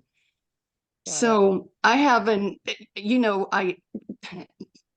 right to counsel was one thing. You know, everyone should have their day in court and should have proper representation, but to try to somehow make a medical diagnosis is just something that I don't think that we're properly able to I believe we can't quantify it, and what is the remedy and how is it going to be proven in civil court? You can't, it's very difficult. So I just don't understand the resolution. There's just too many, it's too vague. Got it. But some things came out. Yeah, it would be nice if there was, you know, HRA was available in the court system, and that could, you know, help provide tenants who are receiving benefits with, you know, financial ability. If the case, for an example, happened to be back rent or something like that. So I thought that was a good suggestion or a good idea, but I just don't know what we can do in terms of quantifying or medically diagnosing someone with a stress issue in court. Got you. I see Gregory is here, and he actually is the person who brought the right to counsel reso to us last November. So Gregory, do you have any thoughts on this? Our health committee is weighing in on the mental stress induced. Well, first of all, I just want to thank you for all the work that you're doing. I also want to acknowledge Barry for adding that additional provision about the small landlords. What I will say is I really appreciate the effort of the Health Committee to make this important connection between health and housing. It's something that we're finding we are going more and more to Health and Human Services committees, particularly in districts where the housing committee is oftentimes viewed as an economic development component of the city's portfolio. And in addition to that, the agencies that would be administering right to counsel are agencies that are more aligned with social services than housing. What I would suggest is possibly using one or two of the provisions, because some of it seems somewhat repetitive, although important.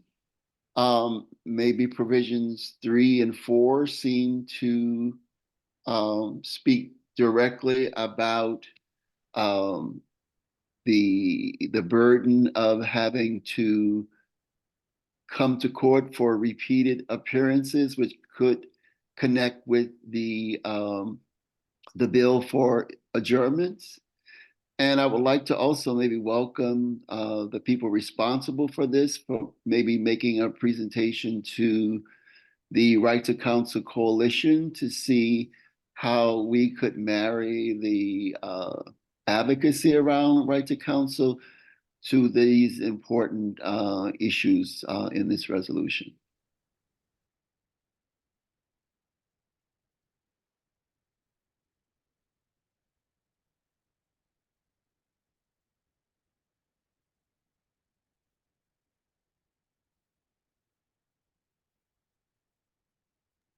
Unmute, Signy. Sorry, I was saying, Gregory, yeah, maybe we need to flesh it out a little bit more, and maybe you can chat more with the health committee, see if it's something that we can flush out. Juan, did you have a question? Oh, hand down. Okay. I wanted to talk about the stress situation because obviously I've been to court a lot with my landlord, and I know a lot of people in this meeting have also, and oftentimes before my case, I see these little Latin ladies who get into court because the landlords want to either kick them out or they have issues with rent and whatnot, and nobody in the court speaks Spanish, and so they have these lawyers who sometimes speak Spanish, sometimes they don't. And the amount of stress these poor ladies go through. Women who have to take off work to go to this court with a landlord who has a lawyer who can be there the entire day waiting them out. And then you have a judge that might not like you, that may be pro landlord. And then you're waiting there and they filibuster your whole day. So that when once I came with witnesses, this lawyer, this judge, maybe go out there and print all of my pictures. And by the time I came back, all of my witnesses left. And she did that on purpose because she was a pro-landlord judge, which is a fact. So stress in legal situations is amazingly high for people who don't have the resources to either have a lawyer or to even read a document in English in legal terms. Oh, that was my little bit. Okay. Yeah. And they did have health committee did have some case studies at the bottom that were kind of addendums that were, case in points like you're talking about. Annette, did you have something to add? You're on mute, Annette. Yep. It's not so much something to add. I don't know. Maybe it's a leap or I'm confused. We did a resolution with a focus on right to counsel. Health added the stress part of it. The stress part of it is important, but from a health standpoint, why aren't they the same way folks advocated for right to counsel? Why isn't there why aren't they advocating for maybe setting up something, as I think you mentioned, with social services, that when you go into housing court, there is something or someone in a department that can assist the little old ladies or whoever, because this is broad. No, we acknowledge that it exists, but the two, what are we doing? That was why I brought it to our attention, to try and figure it out. So I think the question becomes, it's not that we're not willing to support, but maybe this is something that needs to go back to them. They do their resolution and focus on the health and the social service aspect. So yeah, we've already discussed that we're holding on this until we talk a little bit more. Okay. All right, so that's it for me then. Any other thoughts, committee? I'm going to move on because we still have a robust meeting, but all right. So next, get back to my agenda. All right, Barry, you are next up with budget responses. We had a public hearing on Monday about the mayor's preliminary budget and some responses from the various agencies to our budget requests. And I can put up on the screen, I highlighted the ones that were pertaining to us. Do you want me to put it up here, Barry? I can do that. So at last night's public hearing, we went through both the agency responses to our priorities that we submitted back in October and November, and also what did get funded. The good news is there are existing capital lines for a lot of repairs and renovations at Grant houses and for the elevators at Manhattanville houses, ended loan to an HDFC on 137th Street. But you'll see that Signy's going to show us. There's the first page. I've highlighted the ones that pertain to us. Yeah, they got so we got a generic response to our generic build more affordable housing, which is kind of expected. The RKO Hamilton project, they want us to contact them. Which I'm putting a call to action out there when we have that. We don't have an update, but call to action. We need someone to help us lead that. I know Andres has a community member that's interested in it, but we need someone from the community board to be on the task force to, at least represent the community board on it. And then what were the other ones? All right, there's another one. And I see a lot of these, Barry, this year. HPD does not administer this program. Does that mean we need to reword this? It needs to be assigned to a different agency? No, we need to talk to them, because in previous years, you can see that we've submitted this since, oh, weird, they gave it a new number this time. But some of these have been around for many years. And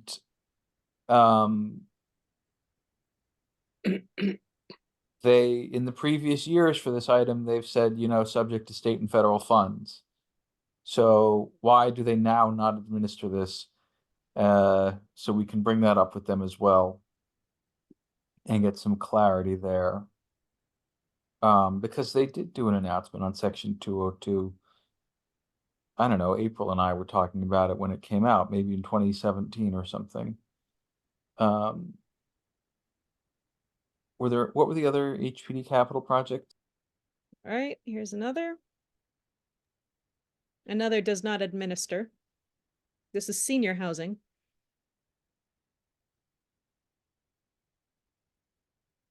They don't administer SHAP. We can look into this, but I think that the biggest thing is when they tell you to contact the agency and then they give you the names and phone numbers and emails of the people to contact at the top of the document, we should reach out to them. And it sounds like they don't do night meetings.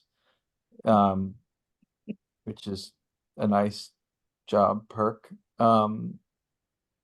But I think we should reach out to them and ask them to have a more in-depth discussion. And, you know, if it has to be during the workday, then folks who can make the Zoom can make the Zoom. But, you know, like the RKO Hamilton in particular, HPD, you know, tells, like we just heard from URI, HPD tells people to meet with us before they talked about awarding, you know, low-income housing tax credits, for example. But then, you know, they don't, like, we're giving them input in our budget priorities and they're saying, well, you know, we need more info or something. So I think we should set up a meeting with the capital and expense, but separate meetings, folks listed at the top of this document. This is Till. Yeah, we're gonna have to fight them a lot about Till. But that I think is something we should go to the council for. So to zoom out for a second. Right now, we're at the point in the budget cycle. No, I didn't actually need to do Assuming, that. but not literally. Um, Although I really appreciated that, Signy, as it was like literally the screen's going. It's 8:20. I'm getting to silly time now. Okay. But you know, so the mayor has released a preliminary budget. We've got to talk to the agencies about some of these priorities that they either rejected or said to talk to them about. But then the next stop for the budget is the city council. So the city council committees, Committee on Housing and Buildings, Committee on Zoning and Franchises, they're going to be holding public hearings on the proposed budget. And traditionally, that is a really good time for a member to testify and get the council, because if you show up and you testify about something specific, the council, like a lot of times, this is just a bunch of people who get contracts from the city coming and testifying about how important funding for their contracts are. And it's kind of a snooze fest. But when you have somebody from a community board talking about a specific project that the agency should be doing and isn't, sometimes they perk up and they're like, oh, tell me more. So I think for Till, we should do this again. And I think for maybe some of the senior things, it's worth examining. But we should be making plans to go testify at the city hall budget hearings. We made a really big stir when we testified at the housing hearing for Till in, I want to say 2017. Like HPD nearly had an accident. Like they were not happy to see us there and hear what we were saying. And the council then got very involved in investigating this and you know, it's something that I think we need to keep doing. But anyway, Signy, can you scroll to the top of Top, yeah. Oh, to the people's names. Yeah. Yeah.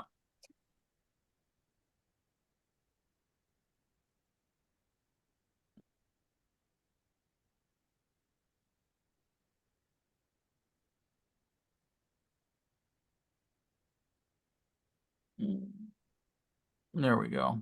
Yeah. Brian Honan and Emma Vigliano. Oh, okay, Maggie Carey. There's one person for all of HPD listed. Gosh, poor woman.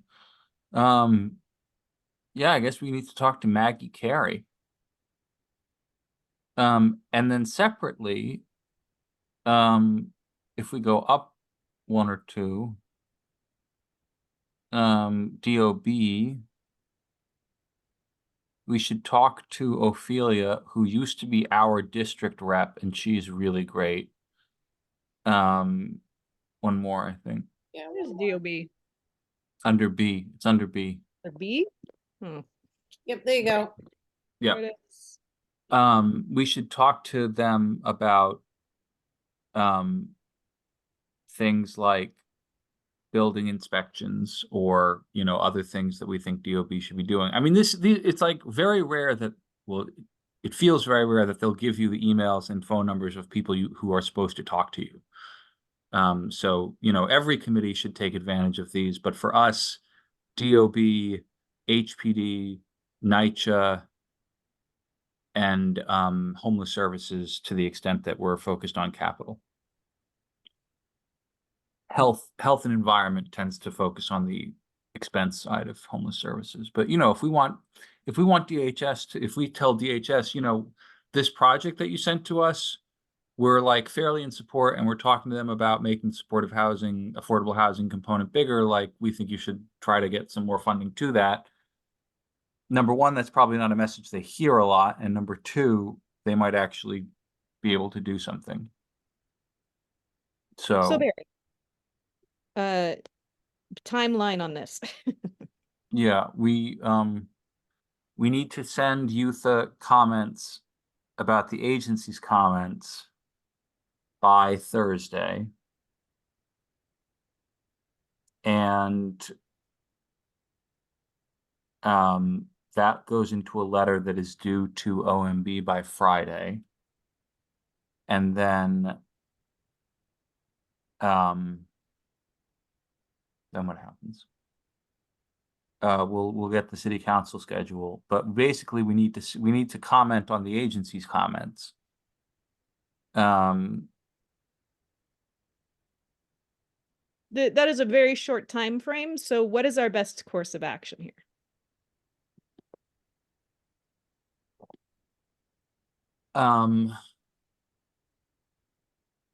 I would say we emphasize the importance of this, you know, of maybe the senior housing and the RKO Hamilton projects. And we put that in the letter for Friday, and then we set up meetings with the agency reps for whenever we can. That's my suggested course of action. Okay, I can't wrap my head around it right this second. I might need a follow-up talk. Okie dokes. Yeah, I think we can try to discuss it offline, but we really only have tomorrow to do that. Yeah, I have another meeting tomorrow night.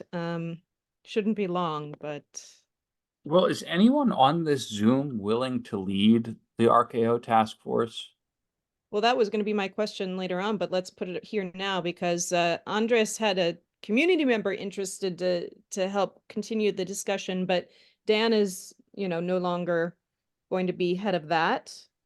So we need someone from the community board who's willing to step up. This could be an arts and culture person. It could be someone, it doesn't have to be a housing committee person, but it would be good to have at least one person representing. I feel like there was somebody at the last meeting who said they were interested, but I can't. Andres, yes, it has to be a community board member that is on there as the task force. You need someone from our board as, you know, kind of like the sponsor. If someone else is doing the work and leading it, that's great, but we definitely need someone from the board jumping in. I mean, I feel like I definitely want to like stay very engaged with the project, but I don't think that there is any way that I can be co-chair of this committee and do that at the same time. I feel the same way. Do you guys remember there was somebody I feel like there was somebody at the last meeting who said that they wanted to possibly lead. I can't remember who it was though. The community board? Yeah, somebody at the HLSU meeting who was a community board member who I thought might have said they wanted to lead on it. I can't remember who it was, but I feel like somebody spoke up, but I don't remember. Well, if they're not on tonight and speaking They're up, not on here tonight, no. the only people that aren't on are folks that we haven't seen in a while. I wonder if April Adams might consider it. She would be good. That's an excellent idea, Liz. It has to be a community board member. Well, we need at least one community board member helping to lead, guide. I mean, they don't have to be the one, you know, doing the full-on work, but we need someone from the community board. Yeah, I think April Adams is a great idea, and we should suggest it to her. And then I'm gonna owe her dinner. Both of us. Because I threw her under the bus. Signy, are they also asking at the Arts and Culture Committee too? We should ask them to. I mean, Yeah. it doesn't always have to be us. I know. It just seems like that there might be folks in that committee who might be. Well, that makes the most sense to me. It should, you know, Does, either yeah. us or arts and culture Right. are the Yeah. obvious. Well, there are three committees that the whole And reason. economic development. Well, I was thinking landmarks. Oh yeah, too. landmarks. So There's there's Yeah. like 3 or 4 committees, which is why it has its own task force. But you know, and Barry? Oh, yeah. sorry. So it's Alana. So I think so. Myself and I think Walter Alexander. I can't remember. We're on the Arts and Culture Committee, and we were on the that theater, the Hamilton Theater Task Force. So we were in touch with Dan, and we were just reporting back to the Arts and Culture Committee. I mean, I'm happy to serve in that capacity again. You know, just reporting back, but like, there's no way that I can take on. And we're not leading asking you to, anything. Ilana. We need to, but we need to find some, great if you can be a representative, but we do need to find Yes, someone. I can continue that. Sure, absolutely. Soon as we can get someone to take a step up. Well, if we have Walter and Alana, maybe we can talk with the person that Andre suggested who could maybe get it kickstarted, and they could serve as kind of the community board members in charge for now, and we can ask April Adams too. Yeah.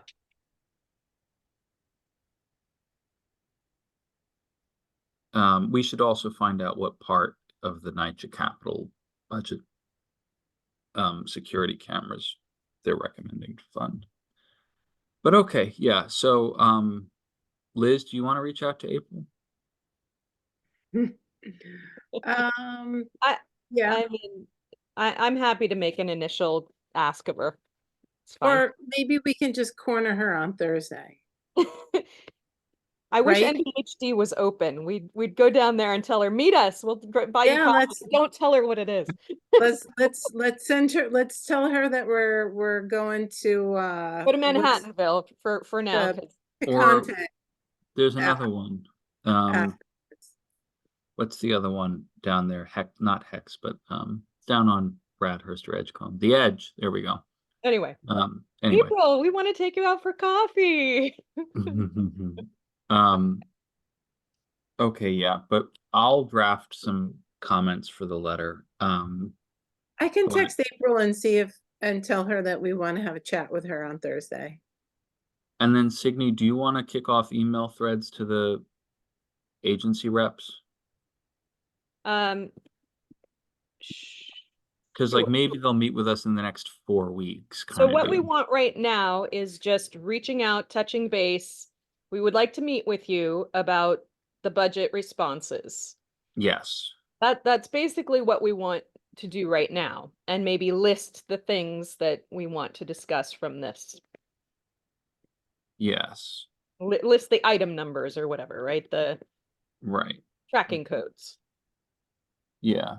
Yep, I can do that for each representative of the housing and I can do that. Cool. That is all right. And then objectives. Thank you. and then I'll send around an email to everybody with the calendar of housing and building committee budget hearings and zoning and franchise or whatever it is. Teamwork. That's how we make the dream work. All right. By the way, I'm leaving for Vienna on Friday and I won't be back for a week. I'm just letting you know. Oh, enjoy. So teamwork up until Friday. Then I'm out for a week. That's great, Signe. Good for you. Unplug. Don't look at your email. Oh, that'll be hard, but I'll try. I just have to turn off my data plan while I'm there. That's what I need to do. All right. Barry, anything else about that? I think we have our marching orders. Yeah, it's a lot, but money makes the city run. Yep. And if you don't got the budget, you don't got anything, really. Yeah. All right. We have 2 folks that asked to talk about new items. And I would ask them to keep it to 3 minutes. And the first is Patricia, and then Michael has a bill that he wants to discuss with us. So Patricia Caldwell, you are up, and we saw your email, but Before I start, What's you that? had the email before you go on. That's why I sent the email to yeah, and I asked for 5 minutes. and I'm giving you 3. So No problem. If I'm a little abrupt, then please forgive me. Thank you for the opportunity to speak this evening. The reason that I am speaking on this issue, and I'm going to start based on the communication I sent from the bottom up. I live in Sugar Hill. I am clergy in the Sugar Hill area, which I've lived here for 40 years. I'm also an associate minister at Convent Avenue Baptist Church. I sit on, what is the committee, Heather? The Parks Preservation, Landmarks Preservation and Parks Landmarks Committee. Thank you, Heather. And as well, I sit on the Senior Issues Committee at Community Board, all in Community Board 9. I'm also a community activist. I will start this from the bottom, and if uninterrupted, I can get through this in 3 minutes. In the area known as Sugar Hill, 1937, there was a war where the people who lived in this neighborhood decided to go back to their home countries and to support their heritage and fight the war there. During that time, African American people who at that time worked in housing, cleaning houses, maintenance, or whatever job they can get.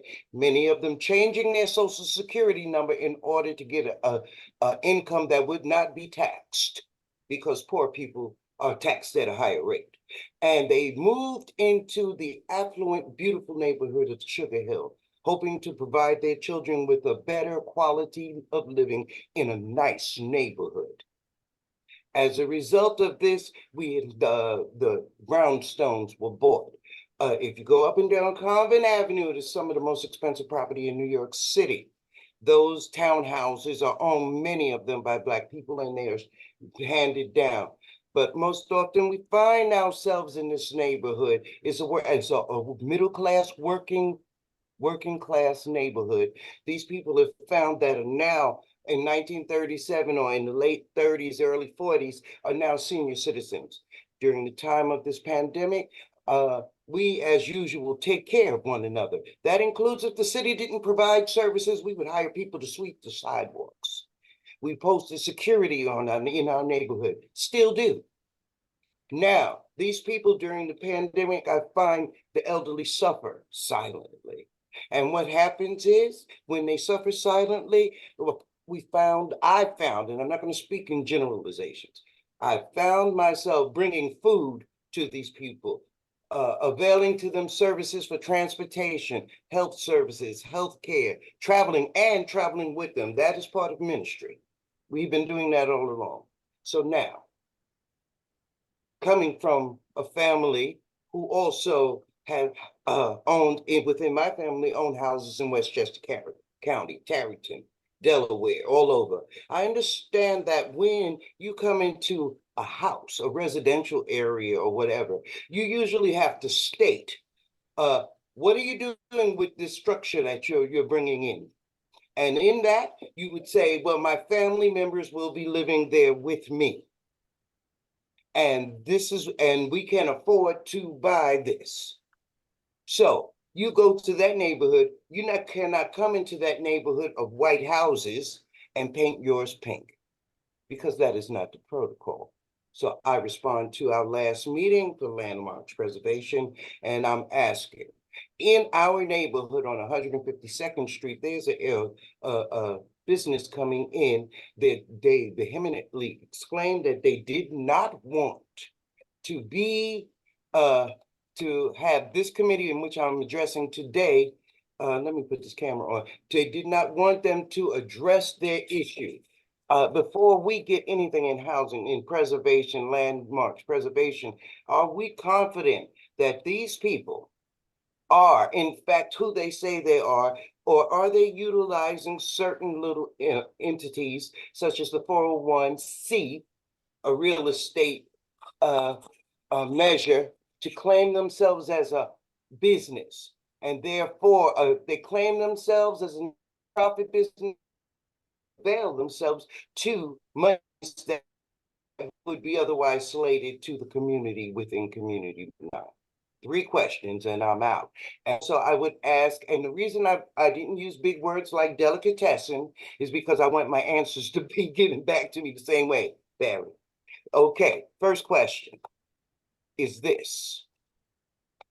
Hold on, I'm all on this computer today. I'm so sorry.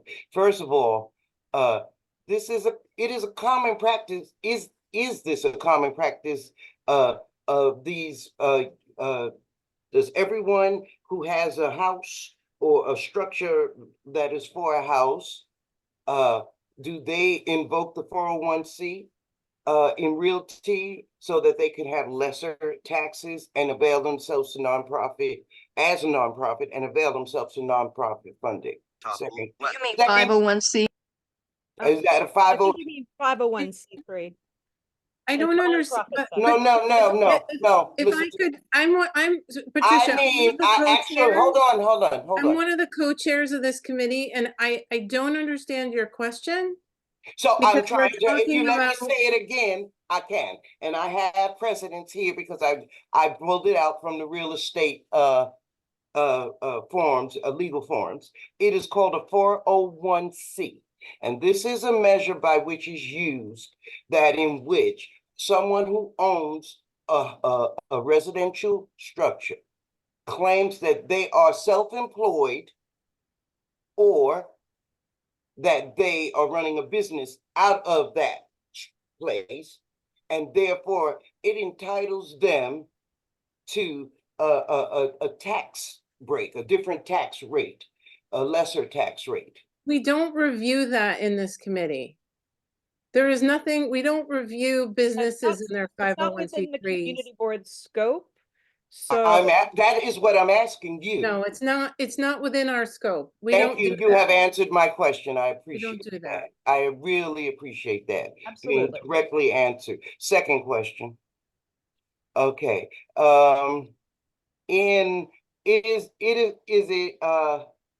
Is there community training offered by Community Board 9 to purchase multi-residential buildings?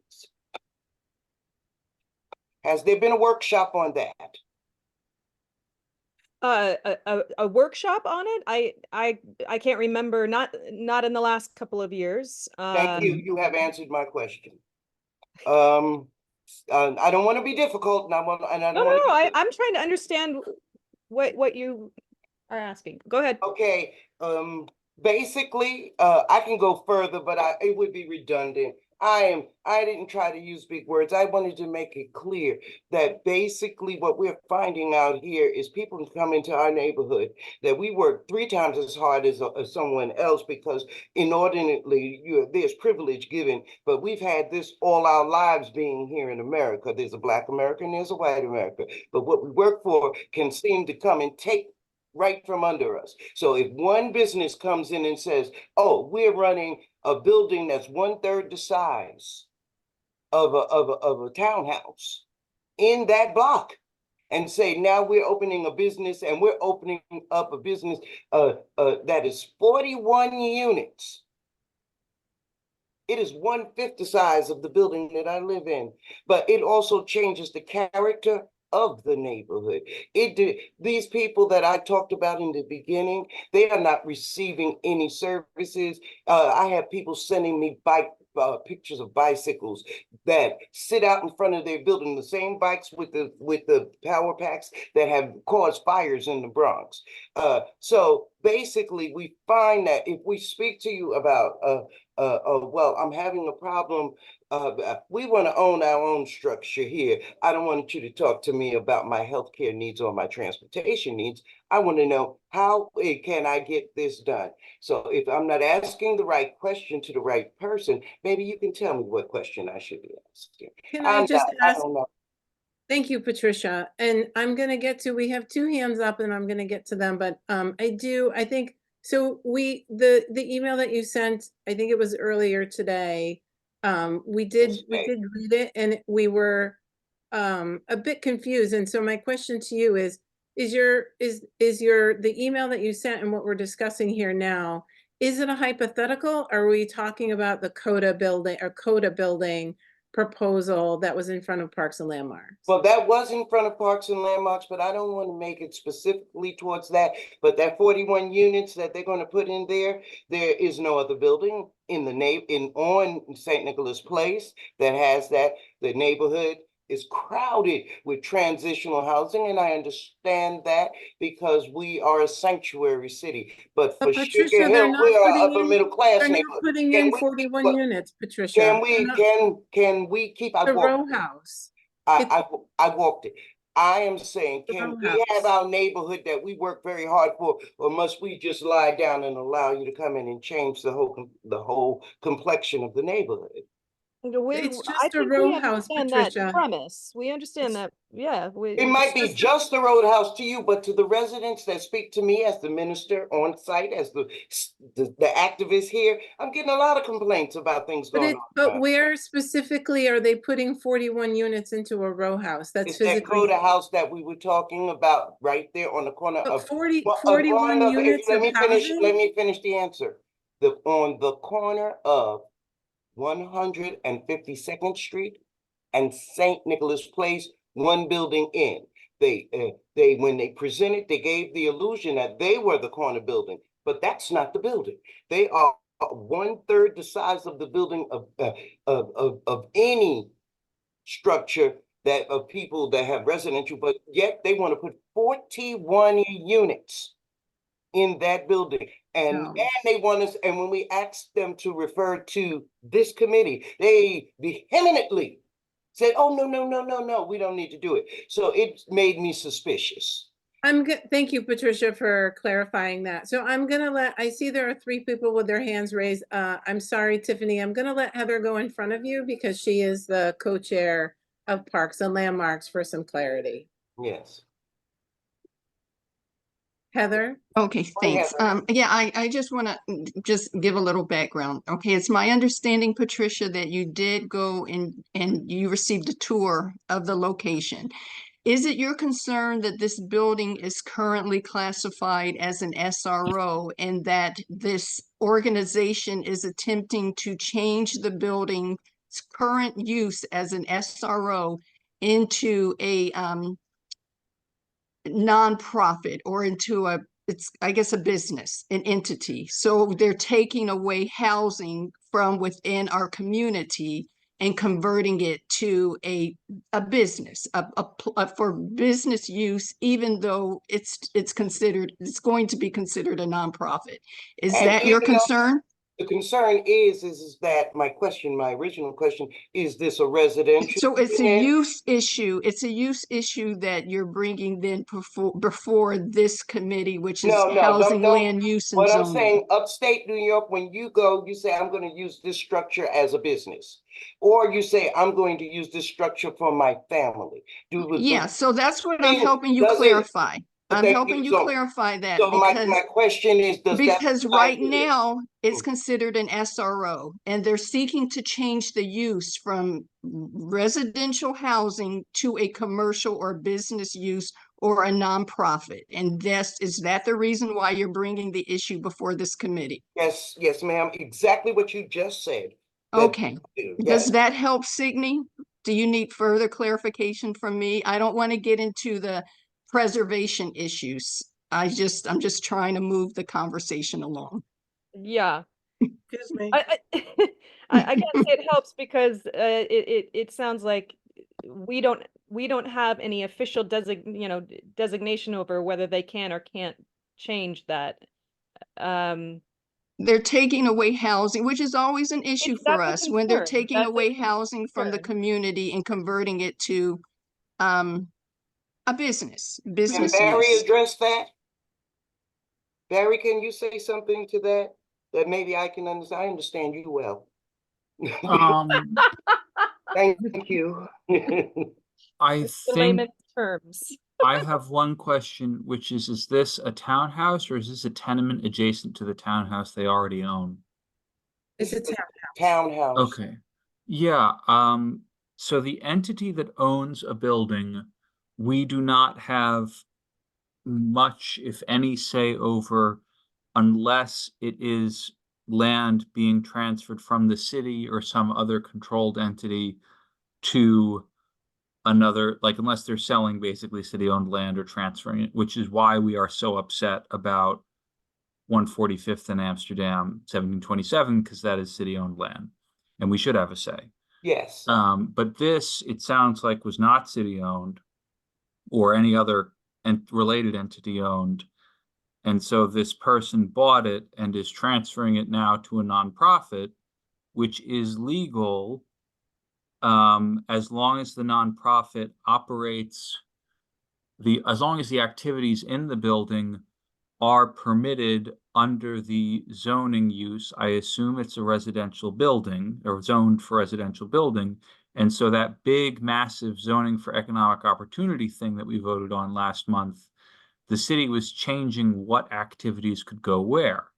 But generally speaking, community facility activities, which nonprofit operations usually are community facilities, can occur in a residentially zoned building, which is why, for example, WEACT's new headquarters building or office training building is in a residential brownstone on 140th Street between Amsterdam and Convent.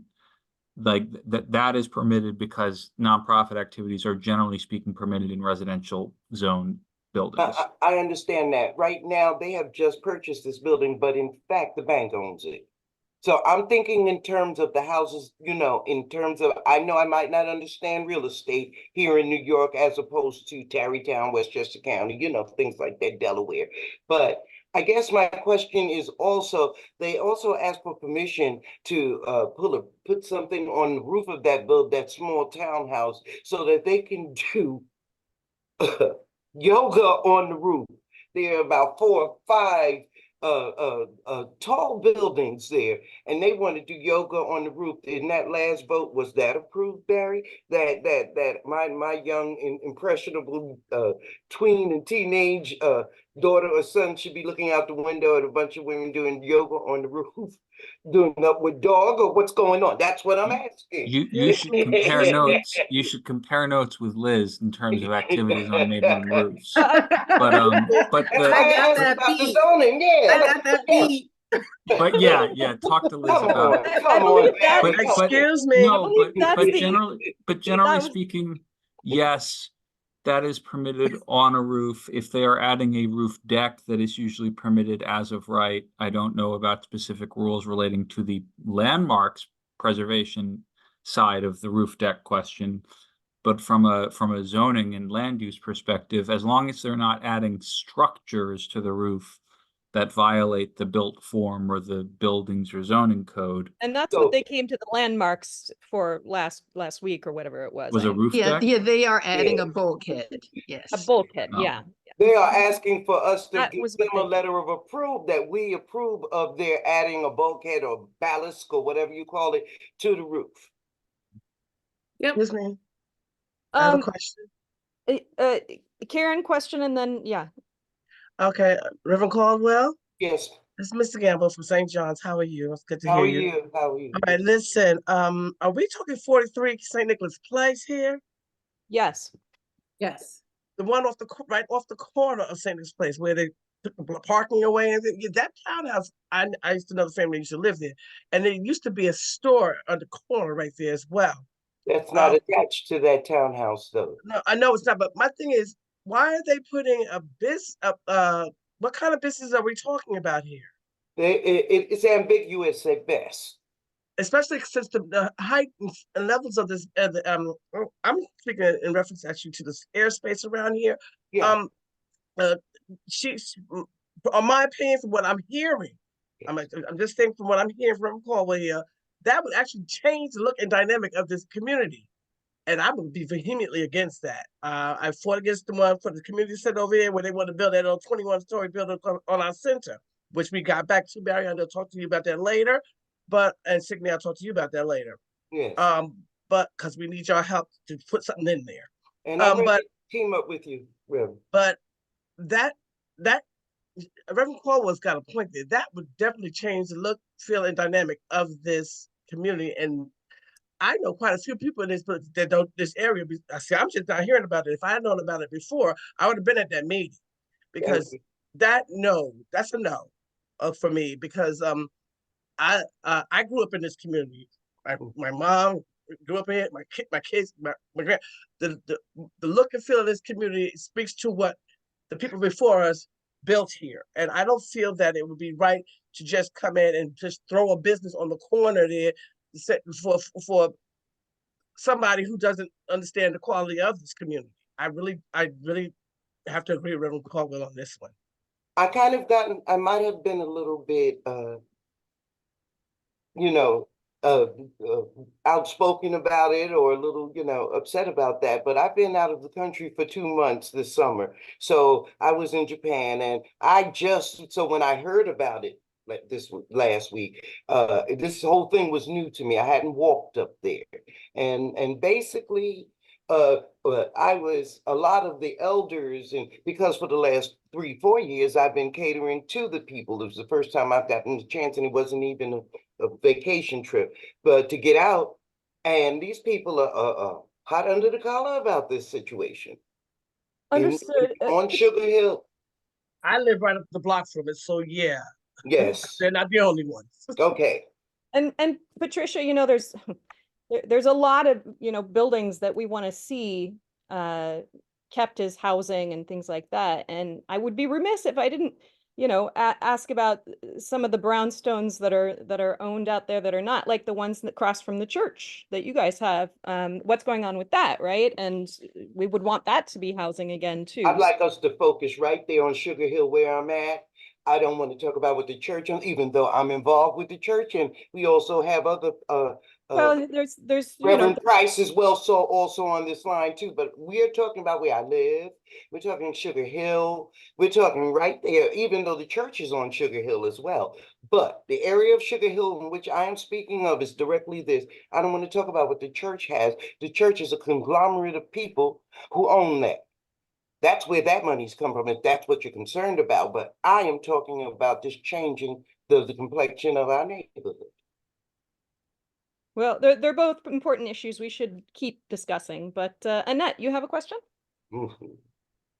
Hi, Ms. Caldwell. How are you?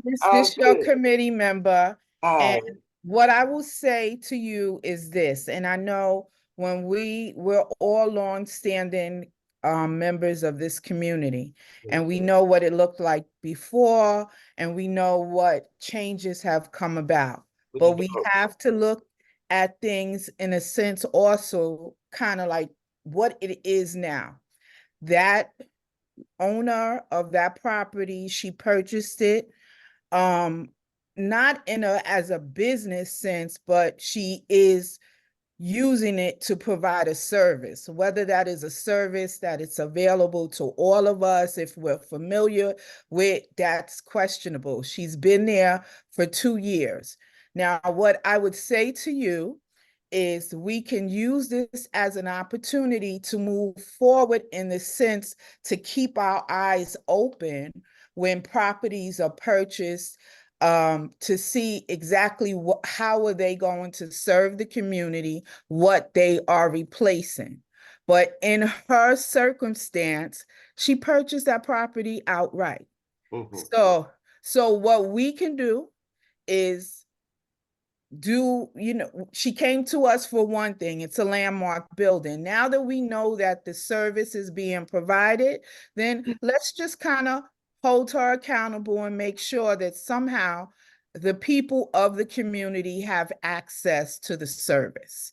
And then moving forward, we can keep an eye out on things to come, because this particular building, I know you hot under the collar. And you was hot in our meeting, and you must have set her hair on fire when you went to visit the building, right? But this is where we are. So you're on the community board, you have a voice. Let's work towards trying to see about things that are coming up. But this, you're making a point, we hear you, and we can consider all of that. But right now it's 8:59. So before you go on with that, And I'm not in agreement with you, but we can agree to disagree. I'm making a move on that. Barry, I want you to be able to tell me that if the house is zoned as one thing, can they change that into that if the community doesn't agree? Can you get that information for me? I know you are very well versed and you know. I can tell it to you right now. Mhm. If they need to change the zoning, they apply to city planning, they come before us, we vote, it goes to city planning, it goes to the city planning commission, it goes to the city council, it goes to the mayor. That's ULURP, the Universal Land Use Review process. Okay, so if they don't change the zoning and they are operating something else, it's zoned for housing, it was housing, now it's something else, then we look to the existing zoning and what is allowed currently. And if the new thing they're doing is allowed, then they don't come before us.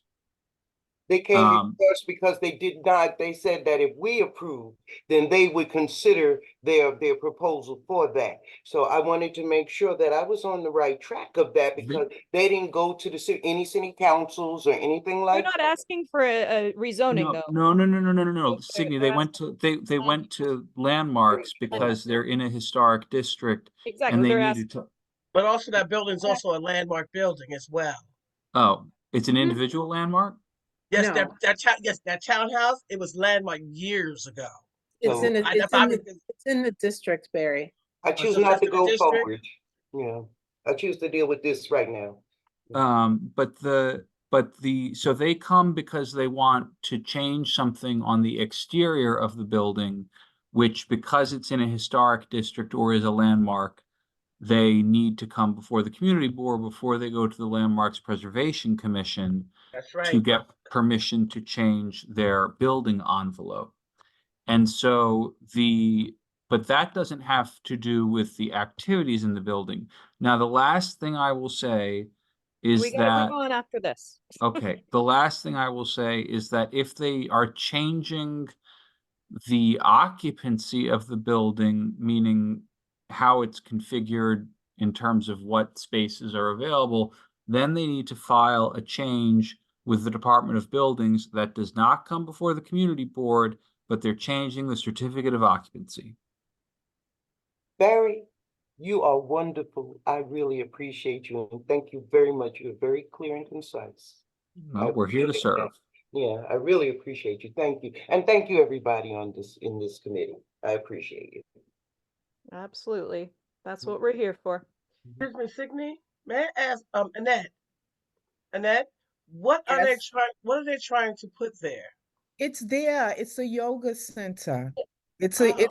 a yoga center, and I may be mistaken. Put a link in the chat for Coda Alliance. It's my understanding it is services for women and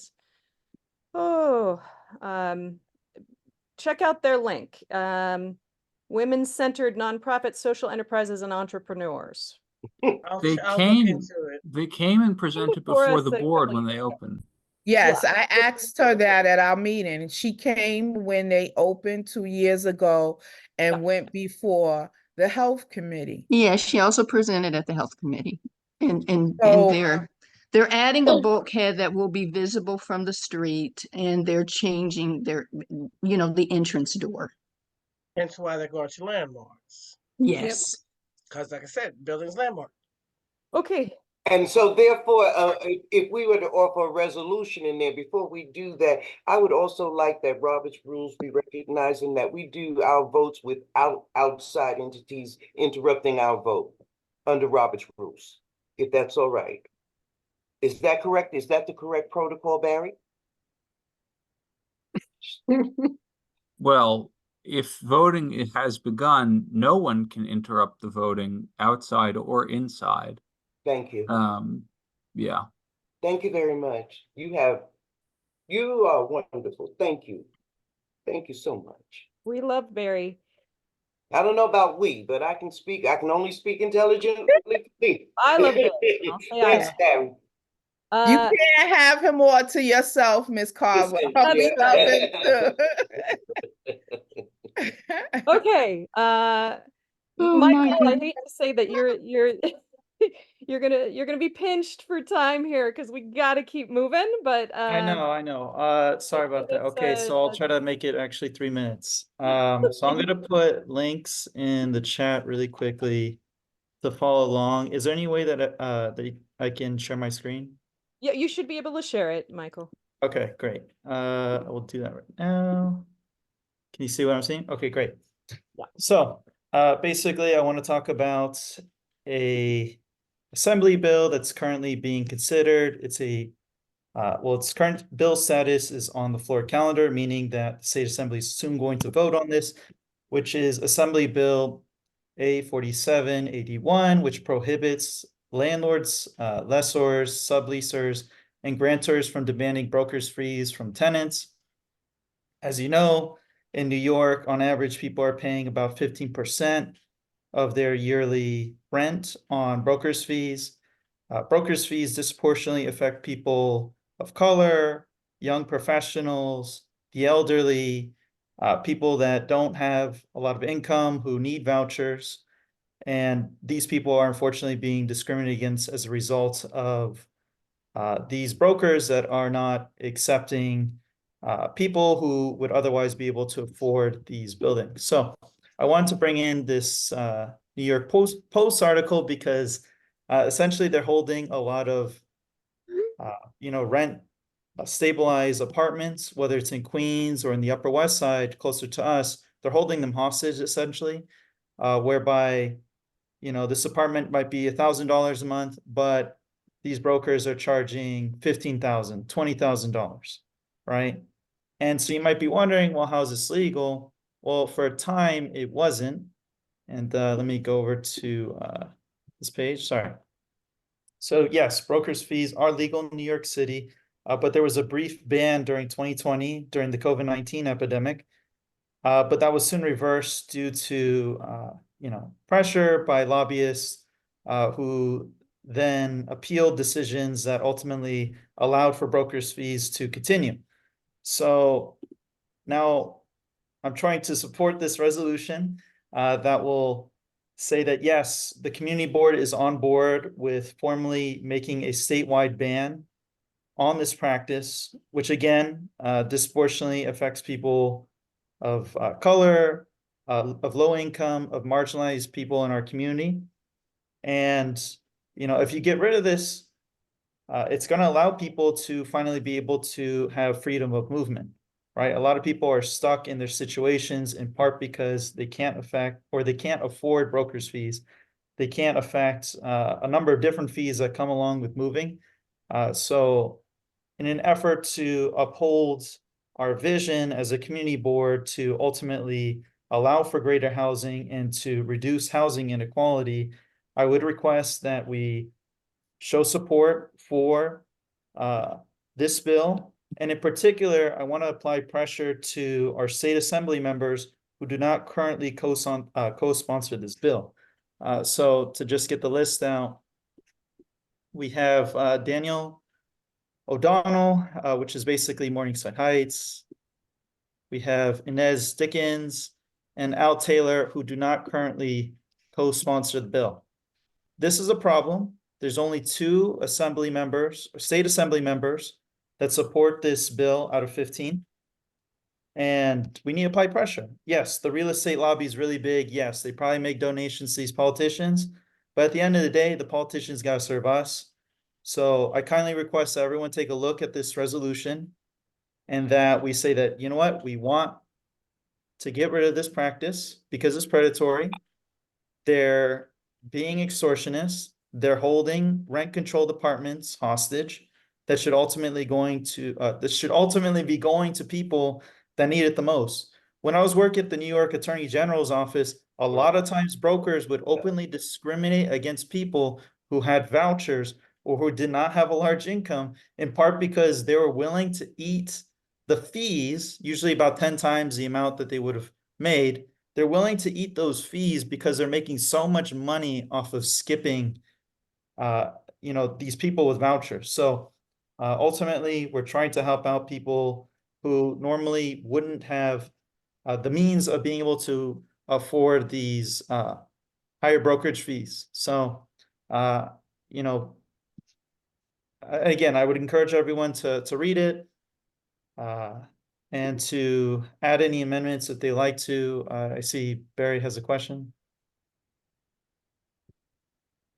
Before Yeah, Barry, just before you go, I just want to say, Michael, thank you for bringing this to our attention. We do, this committee has a standing line item of legislation we're following. So thank you for bringing this to our attention. We have a long list of it. And I think in general, I support this bill, but I have a question for you or for anyone that might know the answer. So how does the real estate companies work if I mean, isn't this how people earn a living, is through these is through the fee? How do you know, like, when it was suspended in 2020, like, Yeah. how did that work of like not paying people if that's the main source of income for people who this is their, you know, this is their Right. job of, It's not, here's the thing, it's not banning the practice entirely. It's basically, the problem right now is the landlords. The landlords are pushing this broker fee onto the prospective tenants, right? So when I look for an apartment and it says that, oh, there's a fee attached to it, right? I have to pay that fee. But if there was no fee, or if the landlord wants to pay the fee themselves in order to get a broker, by all means, they could do that, right? The problem is that this activity is too predatory. They're getting around the law. They're too wealthy to be able to appeal this in court. So it needs to be in front of the state legislatures, finally get passed. And that way the state, through the state attorney general's office, which has thousands of attorneys, can be can actually protect this legislation from the real estate lobby. So again, it's not to say to kill an entire industry, but at the same time, I can think of a lot better things to spend $5,000 on rather than give it to somebody who just opens up an apartment. We live in the age of the internet where you don't need a broker. You can contact a broker, or sorry, you can contact the landlord immediately if you're interested in a property. So it might mean more work for the landlord, yes. It might mean that they have to pay a nominal fee in order to continue using brokers, but ultimately that's their responsibility. It shouldn't be the tenants. great. So Thanks, Michael. Yeah, of course. That was a great summary, and I just want to get through my questions because we're getting late. Barry, you're up. Yeah, so Liz, to kind of address your question, the whole purpose of a broker is to market the apartment. And the idea here is that if a landlord wants to market their apartment through a broker, they should pay a broker to market it. But, you know, the broker isn't helping the tenant or the prospective tenant do anything, but they're just paying the cost that would normally be borne by a landlord to market their apartment. I have an issue with this, though, and I'm going to propose a friendly amendment, because if you actually look at the text of the bill, which is always very important to do, it says that this does not apply. So it says, nothing in this paragraph shall prohibit a cooperative housing corporation from demanding a prospective tenant any payment fee or charge which is necessary to compensate a managing agent or transfer agent for the processing, review, or acceptance of such application, blah, blah, blah. Meaning, you know, co-ops, this doesn't apply to them for charging the processing fees. Co-ops are not charging $15K, obviously. However, the full text says actually nothing in this paragraph shall prohibit a cooperative housing corporation other than a cooperative housing corporation subject to the provisions of Article 2, Article 4, Article 5, or Article 11 of the Private Housing Finance Law. So basically, regular co-ops can still charge a fee for their managing agent to process a shareholder application, but HDFC co-ops cannot. And I don't know why that distinction is made under the law, or this proposed law, and I don't like it unless somebody explains it to me. And I actually don't know what Articles 2, 5, or 4 of the Private Housing Finance Law are, but I'm going to look. But yeah, I would request that that if we pass a resolution in support of this bill, that we do so on the condition that they remove. Oh, okay. Article Article 4 is limited dividend and Article 5 is redevelopment. I assume that's like Mitchell Lama or something. But yeah, that's my input, is that I would request that we add a whereas, or that a condition that they remove that provision about essentially HDFC co-ops. And I agree with you. And by all means, you can amend whatever you guys want. This is the proper committee, so this is in your hands if you want to add whatever you want. I just figured that it was important to bring it to people's attention, in part because of where it is right now. So when it's on floor calendar, they're eventually going to, amend, What is the communicate timeline? about this in the committees. Well, they're supposed to be voting on it soon. And I say that because, let's see right here, a few actions.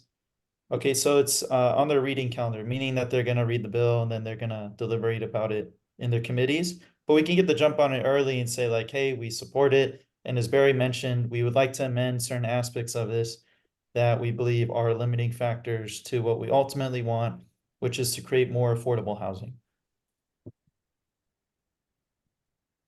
Team, do we have enough time to review this and propose it for next month? So we can make our friendly amendments? Yes? When the bills don't go through till April, right? Or is it March and April? Is that what it's saying? Yeah. The budget, if it's in the budget, which this doesn't have to be, so it probably isn't. They have to finish the budget by the end of March, but this they'll probably do after the budget. So After. So yeah, it's not time sensitive. Relatively, yeah, like it doesn't have to be voted on this month, but definitely within this year, because they're gonna move on it. And if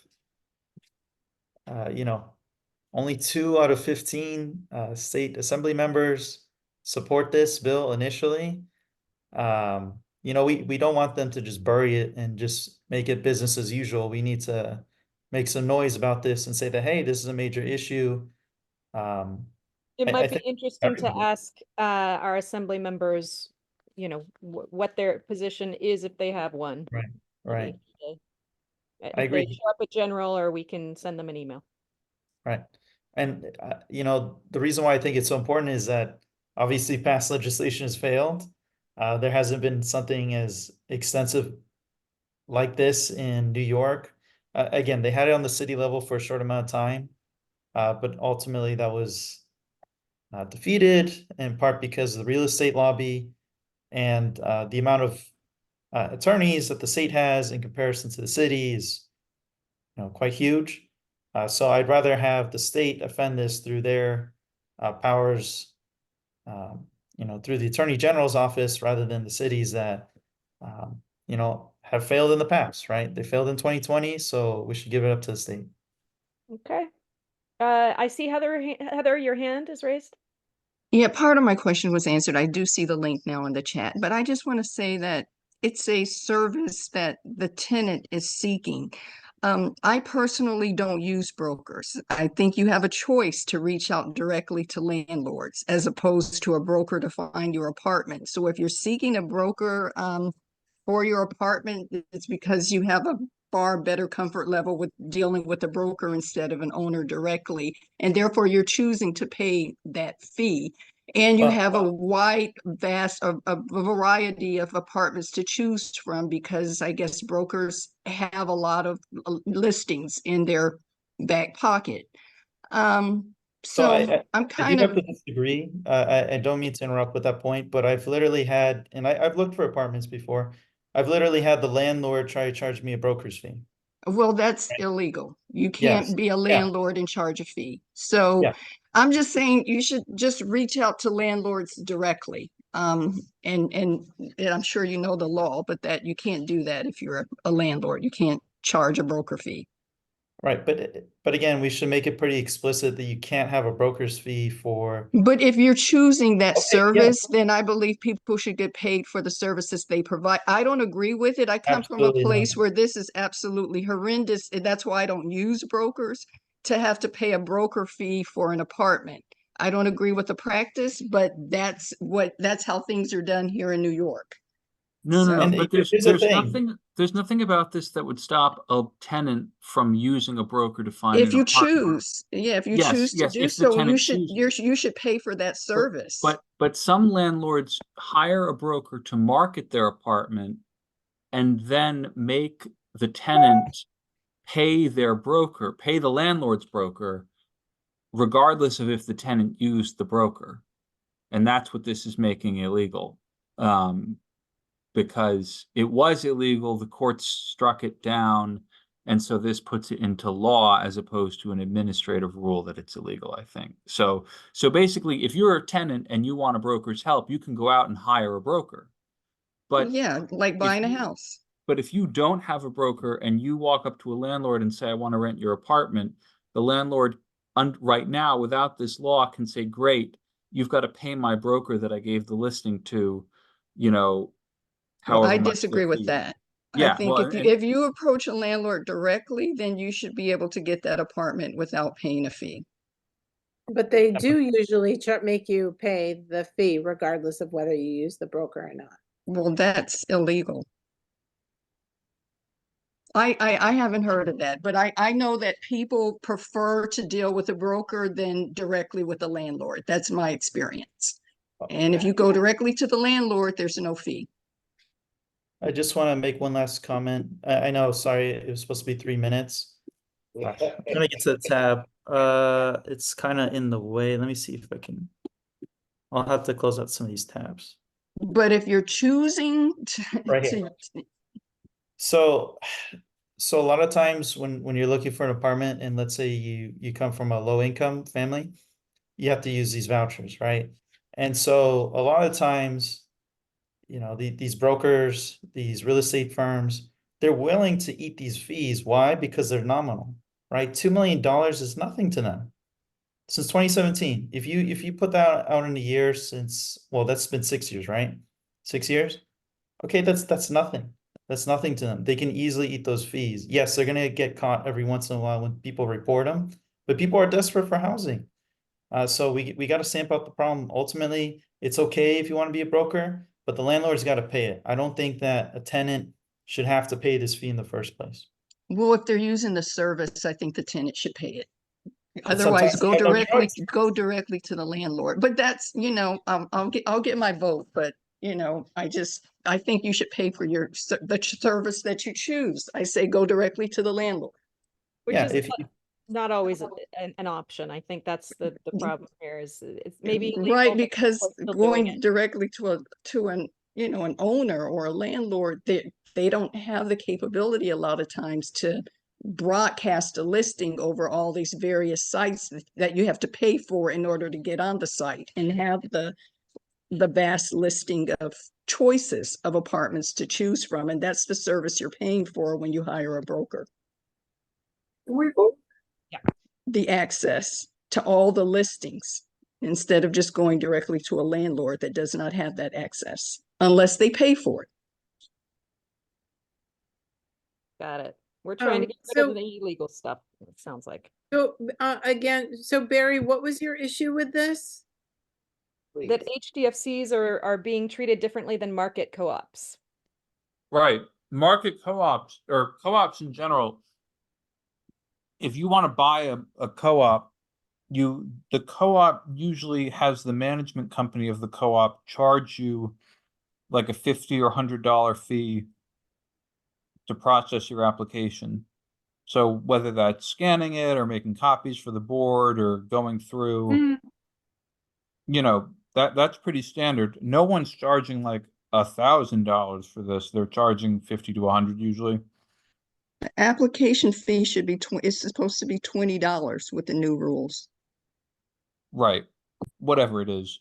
But the point is, they say that co-ops under Articles 4, 5, and 11 aren't allowed to charge any fees. 4 and 5 are Mitchell-Lama precursor, like predecessor buildings from before Mitchell-Lama. And Article 11 is, of course, our very own HDFCs.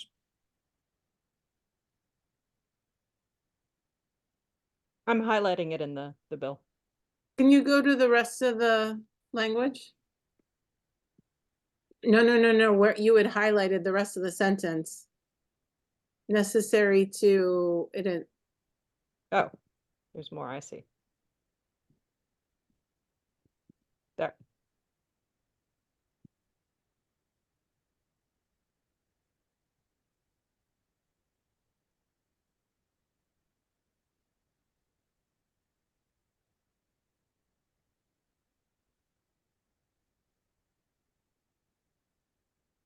I don't see this as an issue, Barry. I mean, why are regular co-ops allowed to charge that fee, but HDFCs aren't? But this is a fee for processing paperwork. Isn't that different than a broker fee? It is, but this law says it doesn't prohibit that fee, except that it does prohibit it for HDFCs.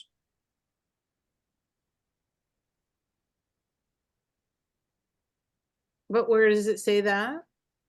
So if you take out the part about HDFCs, like if you just ... Nothing in this paragraph shall prohibit a cooperative housing corporation from demanding a prospective tenant any payment, fee, or charge which is necessary to compensate a managing agent or transfer agent for the processing, review, or acceptance of such prospective tenant's application where they would become a shareholder. Fine, right? Like that's all in good. They're preserving the rights of co-ops to charge the processing fee for the application. Unless there are cooperative housing corporations subject to provisions of Article 2, 4, 5, or 11 of the Private Housing Finance Law. That means that those co-ops can't charge the fee.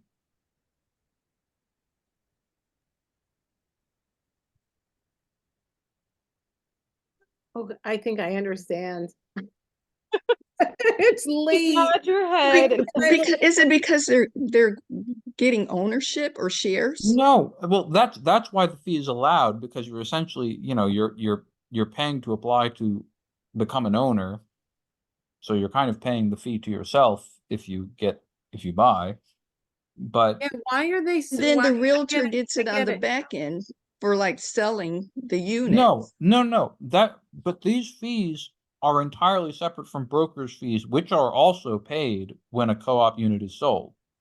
That's what I'm referring to.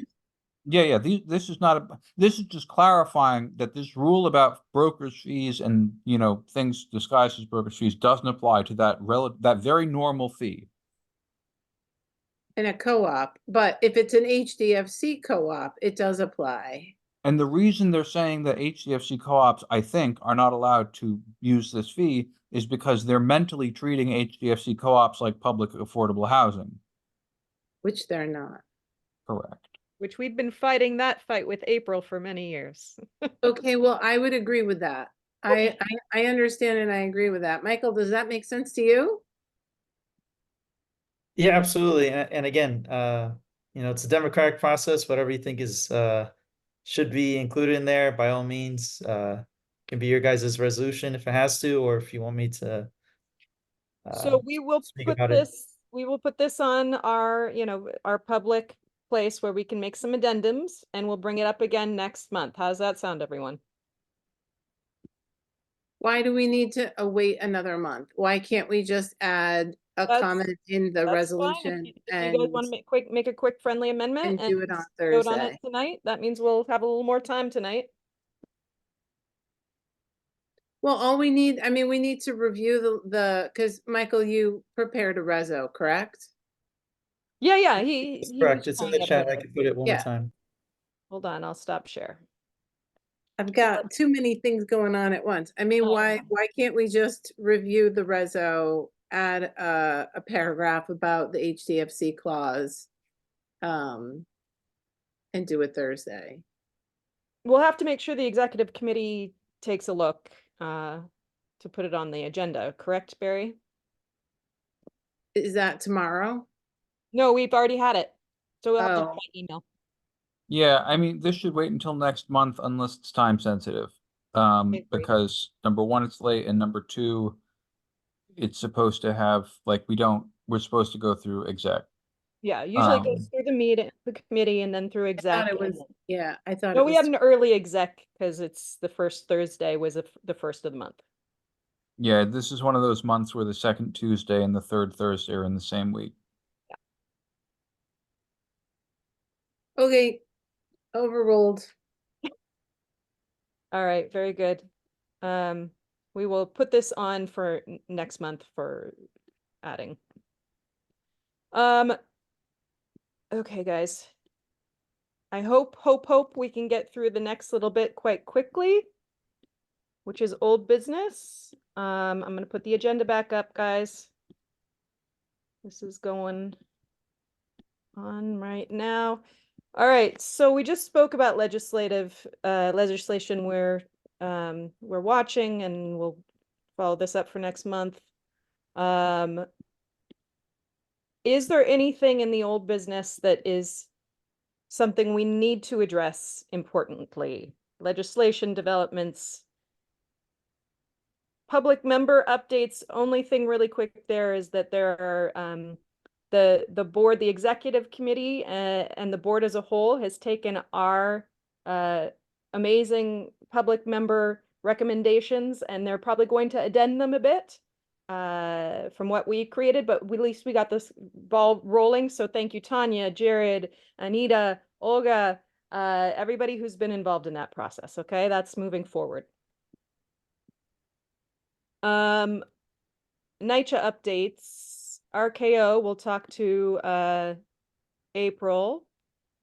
And I just want to comment under developments we're watching that Clayton continues to update Signy and I with looking at the information that comes out of the city in terms of our district, and he's seen some I don't know if it was environmental reviews going on down at the project down on 12th Avenue and like 135th Street where the old Covo was. And that seems like it's hung up, and it's going to be hung up for a while because no one really thinks that they're going to get approval for that project. And then there were some other bits and pieces of things happening. Clayton also brought up the proposal by the Manhattan Borough President that I mentioned during the presentation by, I wrote their name down, Urban Resources Institute, about the proposed affordable housing site where the bus depot is on Amsterdam and like 129th Street. Yeah, finding a So- partner to develop it would be the big challenge, Clayton, right? So was a good question for them. But I think I think it's good that Clayton, you have your eye on that, and we should keep our eye on yeah, what's going on there. And if that should be a community-led proposal of putting things together like we're doing at RKO. All right. But that was it about development. I haven't been down to the corner of Riverside and 142 in a couple of weeks. It's really depressing to see those houses come down, and all my cats are pretty much gone. Yeah. Yep. Barry, anything Till related? Yep. So there was a meeting with council members in the Till Coalition. The same, like right before our January general board meeting. There have been follow-ups going on, but there is a big push again to get a capital line item back in the budget for Till and to get it funded with terms and conditions that HPD can't use the money to do whatever they want, but instead actually have to use it to do Till repairs. So that's ongoing. Council members Salam and Debris were there. Salam was very, enthused about making sure that this happens. And the housing chair, Perina, was also supportive. So, we got to find out if they can get it through the budget or not. Okay. HDFC updates. I don't think there's anything of note at the moment. Just follow up quickly on my comment last meeting on insurance. I think I spoke with Liz about this, but basically UHAB is still recommending Gallagher as the primary insurer. And I had a conversation with the representative at Gallagher this week. They told me that their coverage is absurd themselves. So I highly recommend to anyone living in an HDFC. I saw that there was a lot of conversation about HDFCs in the chat to kind of look into what their current insurance policy is, specifically what the water damage deductible is, and whether or not it is at a standard market rate of $5,000 to $15,000, unlike mine, which is at $100,000. There are other brokers out there, and contrary to what certain organizations that claim to help HDFCs are saying, I can recommend one, but there are many different brokers out there. You will probably find better coverage at a lower price. Great info, Andres. It's one of the reasons that we come together to learn from each other, right? It's crazy that they're, the sort of the co-ops that can least afford to pay extra are being overcharged with the sort of tacit of sometimes the explicit approval of organizations that are supposed to be steering them through a sound economic plan. It's just crazy what's going on. Got it. Alrighty. I forgot to add MHCC on there, but I don't know if there's anything of note there. Anybody have anything of note? Okay. And would love to find someone who might be interested in helping Ilana with Film and TV Task Force. That was set up with the intention of one, fostering camaraderie or understanding among neighborhoods that have sometimes overburden of that, but also encouraging film and TV to use our local resources as far as, bringing in people, using our local artists and local food vendors, things like that. Anyway, if anybody has any interest in helping to lead that task force, we're also looking for someone there. All right. With that said, since we don't have any action items, there's only one more thing to ask. So moved. Motion to adjourn. Second. All righty. I appreciate everyone for sticking it out till the end of the meeting. Please come to the general board on Thursday if you're interested in more. We will see you again next month. And thank you, Clayton, for taking notes. Thank you, everyone, for being involved in the process. Good Thanks, night. everybody. Thank you, Good night. Sydney. Happy Valentine's Day. I was going to Safe bring you travels. Safe candy, travels, but Sydney. Take care. Enjoy your trip. thank you. See you Thursday, everybody. Sounds good.